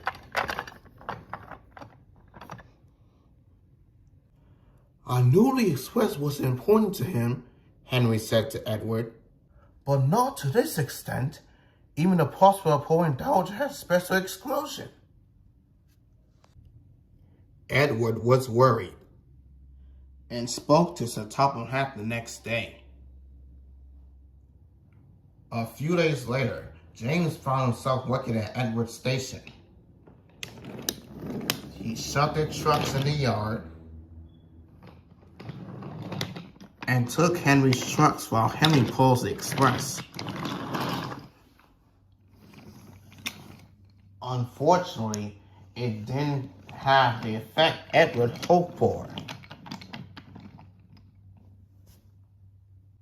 Disgraceful, James grunted. Imagine pulling the express one week and being confined to a branch line the next. Oh, come now, James, Edward smiled. I'm certainly glad you are here, and besides, it's a nice change of pace. Far from grace, if you ask me, grumbled James, and he bumped some trucks. Now, for all his kindness, Edward had a tendency to be impatient. This was especially true when it came to his own train. He hated having to be late. He wasn't as fast as the other engines and don't like making up the lost time. Though he tried to be understanding, Edward's patience was very thin. James refused to bank trains up Gordon's Hill and was sluggish with shunting. Time and time again, Edward was left picking up the slack. And what time do you call this? Fussed Donald and Douglas as Edward pulled in. I'm sorry, Donald and Douglas. As me and Dougie are late, we have no time for excuses.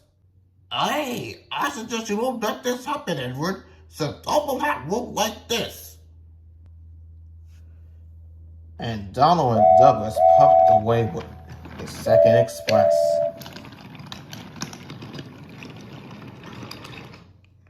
Edward was for sure that Sir Topham would like him being late. And he didn't. And after more delayed trains, He told Edward as such. Not wanting to make James feel worse, he took the blame upon himself. "I'm sorry, sir," said Edward. "It won't happen again." When Edward returned, he found his yard in disarray, and he had a sinking feeling that it would happen again. He frowned when he saw James sulking around. "We do have a timetable, you know." "Pah!" snorted James.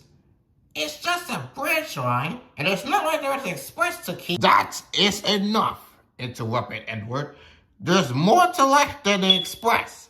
You don't even try to keep things in order. I accept my trains on my branch to run on timely, and if you can't do that, go back to sulking in your shed." Before James could reply, Emily arrived with the express, and she whistled for a banker. "Don't worry, I'll get it," said Edward sharply.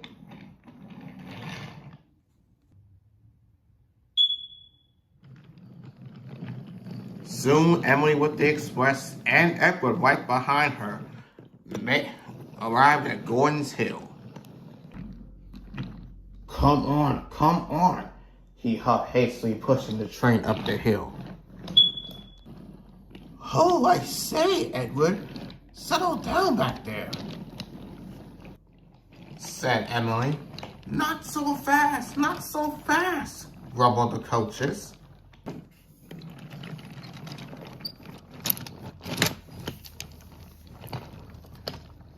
At last, Emily made it to the top,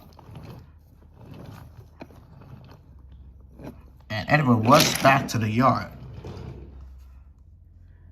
Meanwhile, the trucks had noticed the look of guilt on James's face. "It's been lovely knowing you all, but I'll be bound to the scrapyard if this horrid thing keeps pushing me around," said the old truck.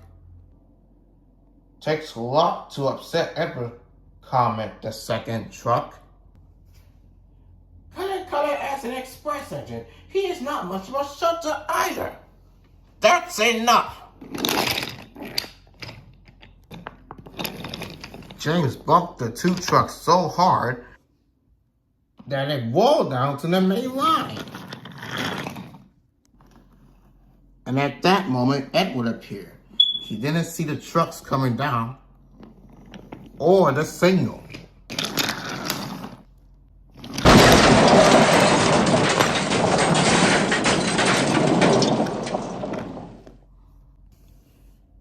James saw this and puffed off to the scene. "Oh dear, I didn't mean for that to happen." Soon Stanley arrived with the breakdown train and Sir Topham Hatt. "I am disappointed in you, James," he said. "Edward asked me to send you here to take your mind off of your mishap. This is not a kind way to thank him. I expect for you to pull your weight while Edward is expected.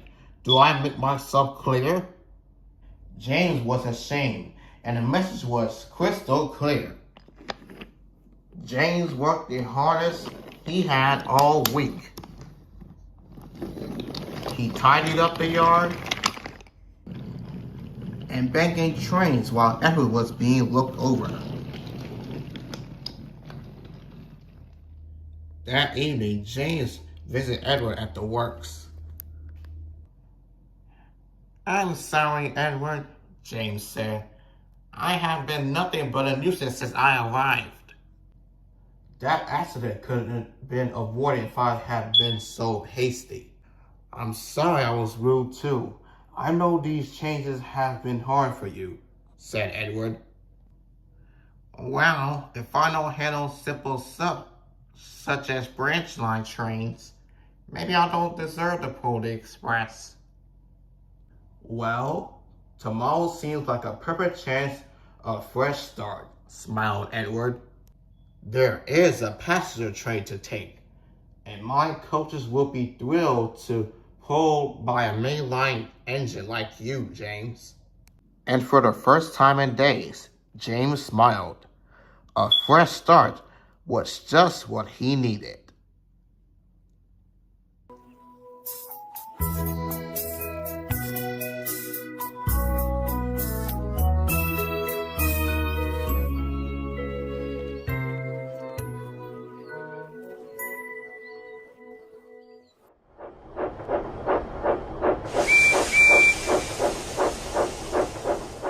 The triumph of effort and determination.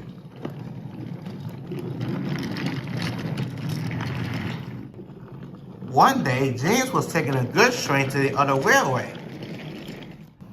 He was thrilled to be back on the main line, and thanks to Edward, he kept the trucks in order.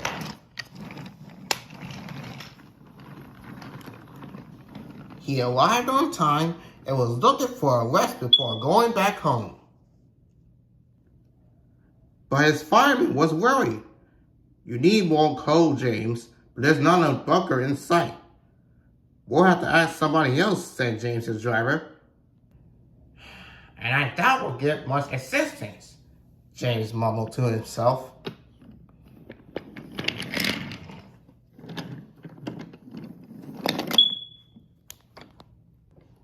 James popped up to a diesel who was sleeping.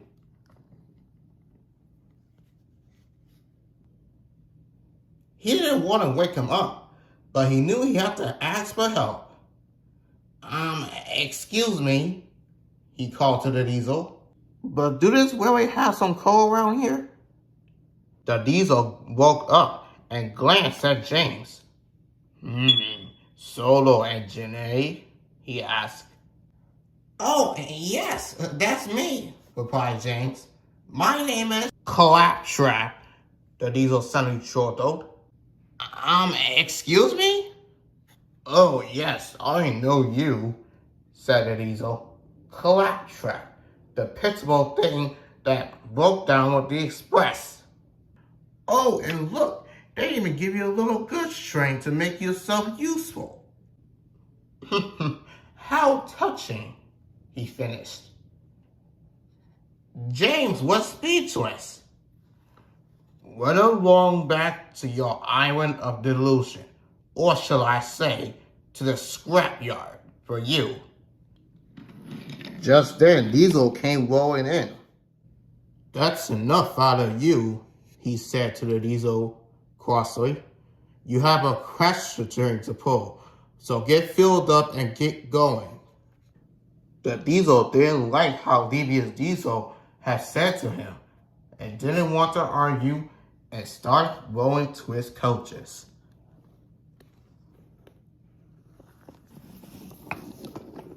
"At least a mixed trapping engine will pull the express. I'll show your controller of what he is missing."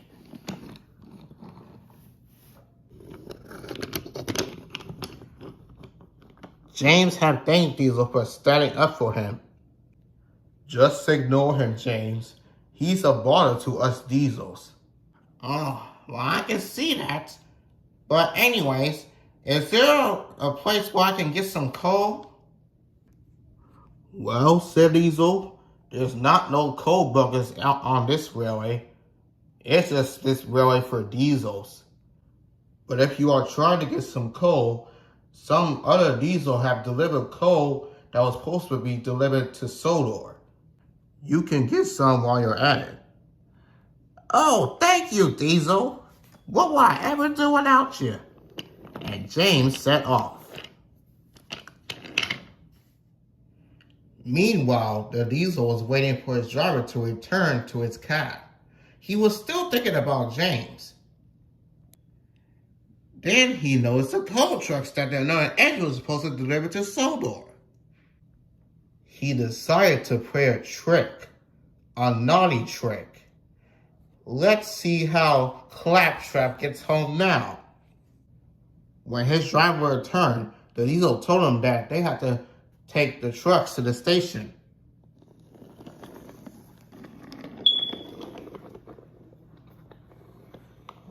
Then trouble lay ahead. The driver was trying to slow the diesel down, but he couldn't stop. He kept trying and trying, but no budge. I say, said the diesel, what's this? I can't stop. The driver kept trying and trying, but suddenly...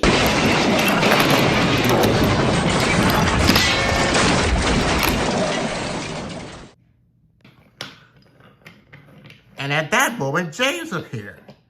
When the dust settled and saw the accident, he couldn't help but laugh. And there he saw the diesel crash into the coal trucks, and they were smashed into pieces. He sat crooked as lumps of coal piled right around him. Well, James remarked. What have you got into yourself into, Lumpy? That's not my name, the diesel said angrily. It is now, said the foreman, who has been alerted by the crash. And that's what you get for being hard. Just wait until I tell this to your controller. Lumpy huffed and looked sulkily away. And now the express to Soto is due soon. And now you lay around here crashing into some trucks. Now we got to find another engine to do your work. I'll take it, James interrupted. You, scoffed Lumpy. I would like to see you try. And I will try, James snapped to him crossly, which is all I can say for you. Soon everything was arranged. When James's tender was filled up with coal, he backed down to the coaches. All the passengers began to board the train. The guard blew his whistle. James set off to Knapford. Come along, he sang to the coaches. We're coming, don't fuss, they said back.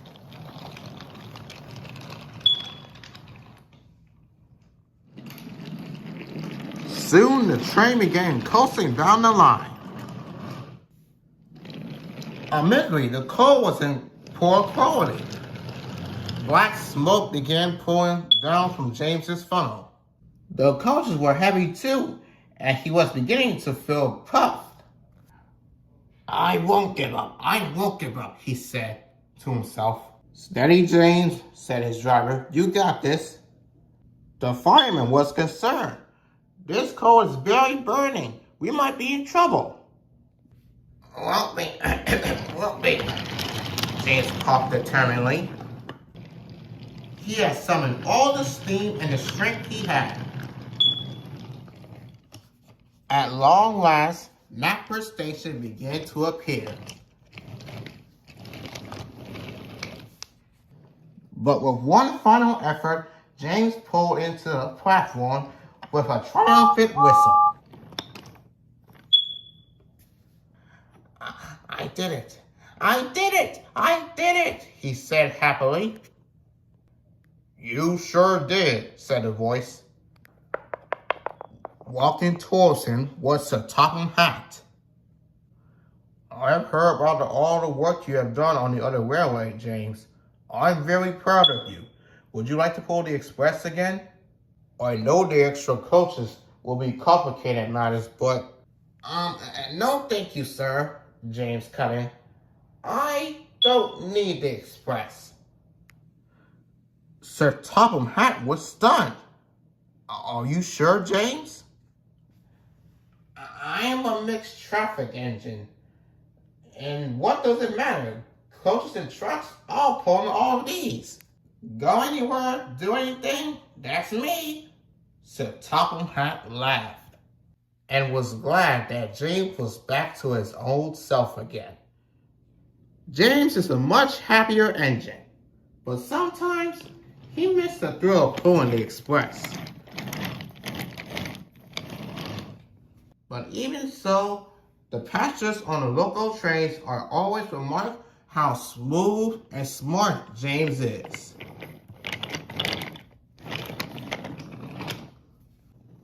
But what about Lumpy? We can all say that he's a different engine too. Much quieter and far less brash.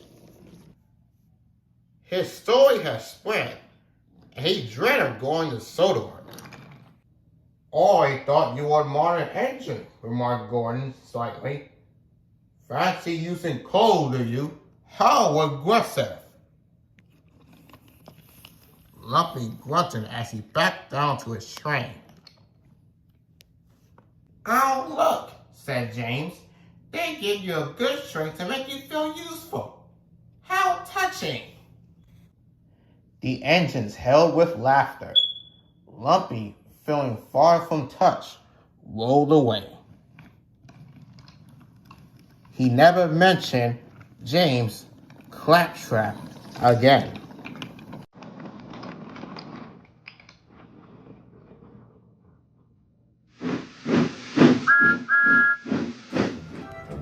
The important switch mechanic. There are railway lines all over the island of Sodor.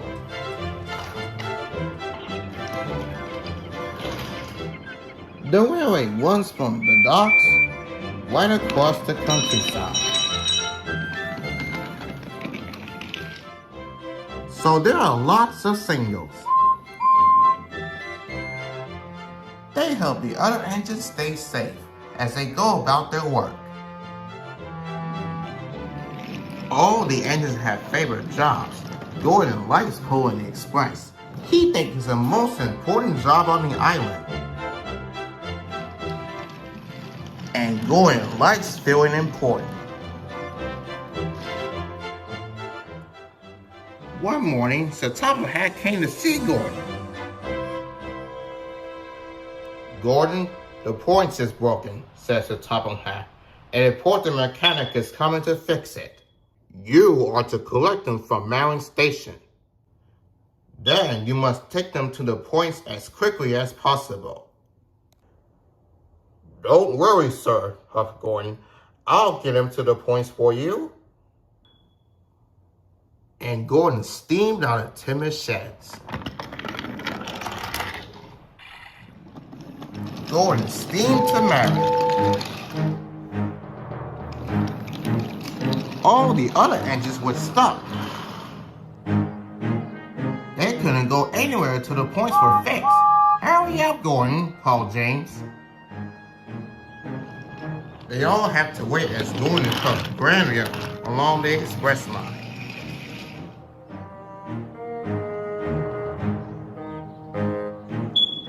I'm an important engine, collecting an important passenger, he puffed grandly.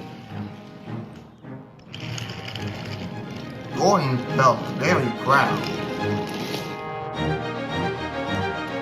Gordon puffed into Marion Station. He saw a passenger who was carrying a toolbox waiting on the platform. He must be the important mechanic, thought Gordon. Get in quickly, please. And a man with a toolbox climbed on board. Wait, said the station master. There are more passengers coming and boarding the bus. I can't wait, said Gordon. I have a very important passenger on board. I have to leave now. And he left.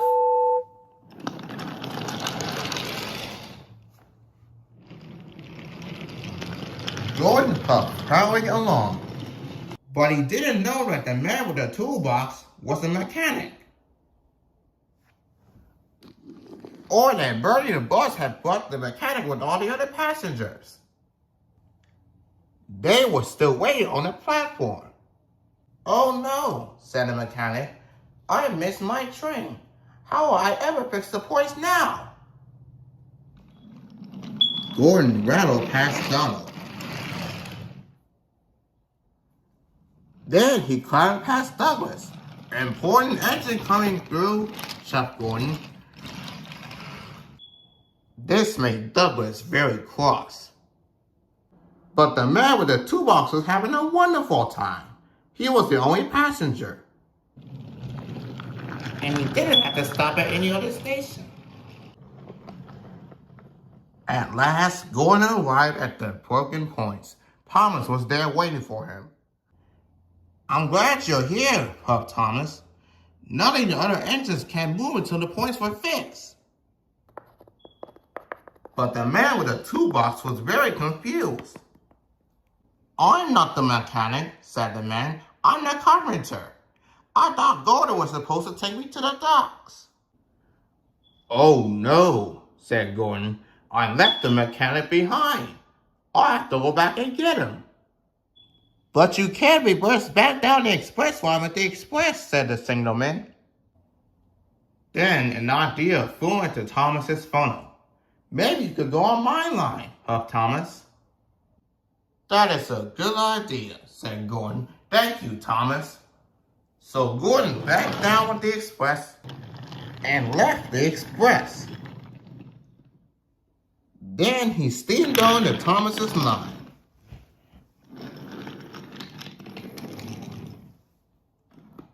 When he backed up to the last station, Douglas was blocking his way.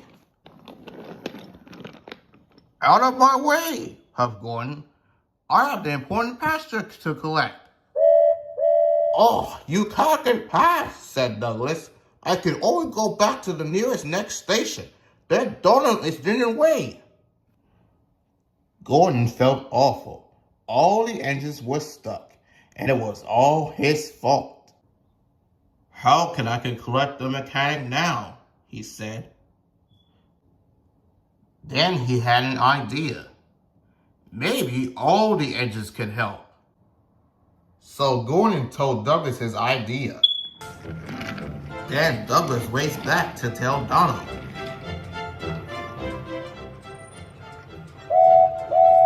Oh, what a great plan, said Donald. Then Donald raced back to collect the mechanic.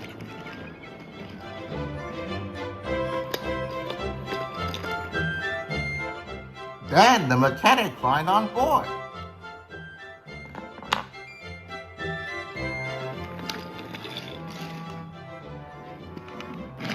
Then Donald chuffed back up the line. Donald left the mechanic at the station. Then Douglas took the mechanic to the next stop, where Gordon was waiting for him. Finally, Gordon took the mechanic to the broken points. The points were soon fixed. And now all the engines can puff through. Thank you, Gordon, puffed Thomas. You're a great help. That evening, the railway was back to normal. And Gordon came to thank Donald and Douglas for his help. Thank you for helping me today, he said. Even an important engine like me needs help sometimes.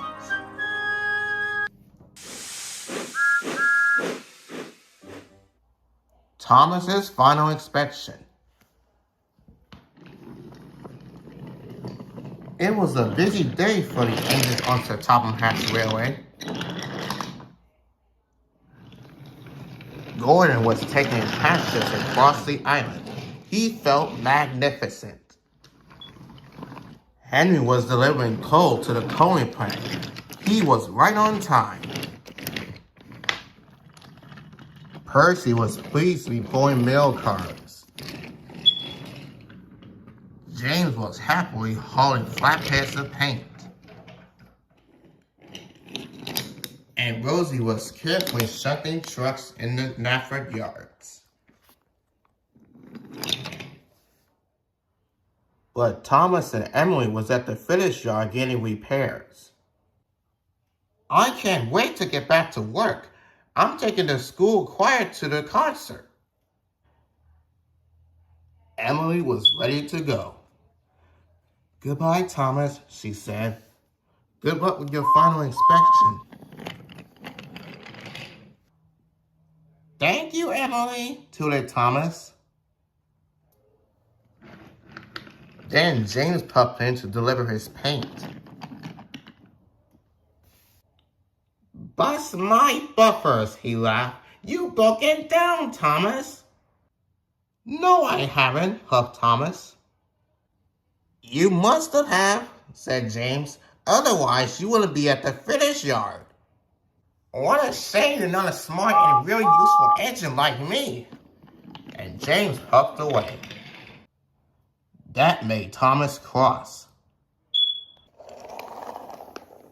Sir Topham had arrived. Thomas, he boomed, are you ready to take the school choir to the concert? Nearly ready, sir, said Thomas excitedly. Nearly ready isn't good enough, said Sir Topham Hatt.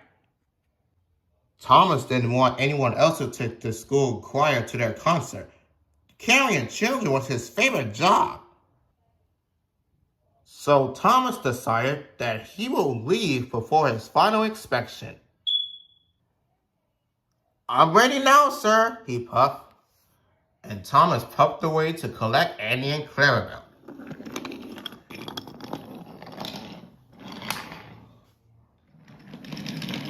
Thomas was shuffling up the line. He began making the strange noises. Annie and Clarabelle knew something was wrong. Something's wrong, clackety-clong, clackety-clong. Something's wrong. But Thomas wasn't listening. The school choir cheered when they saw Thomas. All aboard, chirped Thomas cheerfully as he clackety-clonged into Napford Station. Who's making that nasty noise? Wheezed Emily. Emily saw it was Thomas. Did you have your final inspection? Asked Emily. This made Thomas cross. I'm fine, he huffed. And he set off with the choir on board.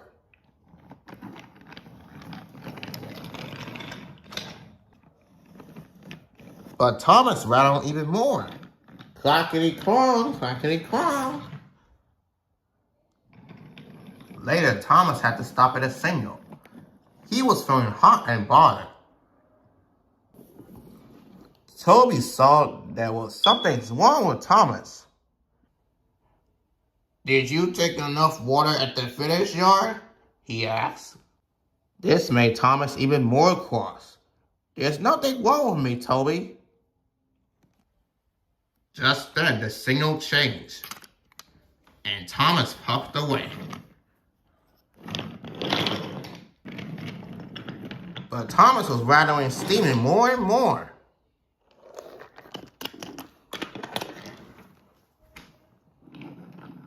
Further up the line, Percy was waiting at the crossing. What's happened to you, Thomas? Cried Percy. You look puffed out. Bother, steamed Thomas. He didn't like being told that there was something wrong with him. There's nothing wrong with me, Percy. I'm okay. The crossing gates opened, and Thomas puffed away. Clackety-clong, said the rattling. Then there was trouble. Thomas began to puff slower and slower. I need a rest, he gasped. Thomas puffed slowly into a sight. Steam burst from his border, and black smoke flew from his funnel. With the final clackety-clong, Thomas broke down. Thomas felt terrible. The school choir began to sing to pass the time. The children will be late for their concert, Thomas wailed sadly. And this will be my fault. I let everyone down. Thomas was upset. Just then, Gordon puffed around the bend. Gordon, I've broken down, groaned Thomas. Sorry, Thomas, seemed Gordon. I will help, but I'm a guaranteed connection. Now what am I going to do? Said Thomas. He was worried. Just then, Thomas heard a whistle. It was James. If I ask James for help, he'll laugh at me again. but I don't want the children to miss their concert. So Thomas tooted as loudly as he can. Stop, he cried. Bust my buffers, laughed James. I said you'll be a broken down little engine. I am, said Thomas, and now I need help. Can you take the children to their concert? Now James didn't laugh at Thomas. He could see that Thomas was broken down and was happy to help his friend.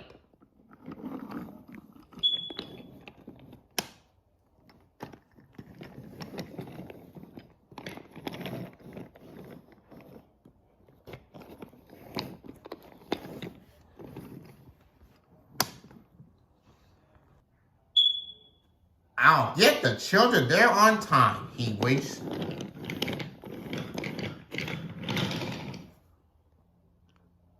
Thomas knew he had to be repaired as quickly as possible. Henry was sent to collect Thomas. He soon buckled up and sheltered Thomas back to the finish yard.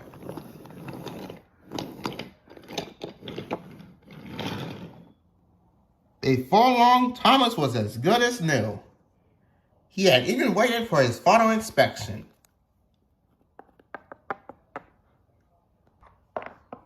Sir Topham had arrived.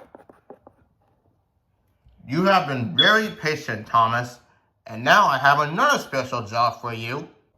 You are to collect the choir and take them home again. Thank you, sir, shoved Thomas. He was delighted. Crackety claw, nothing is wrong, Thomas laughed. And Thomas smiled all the way to the concert.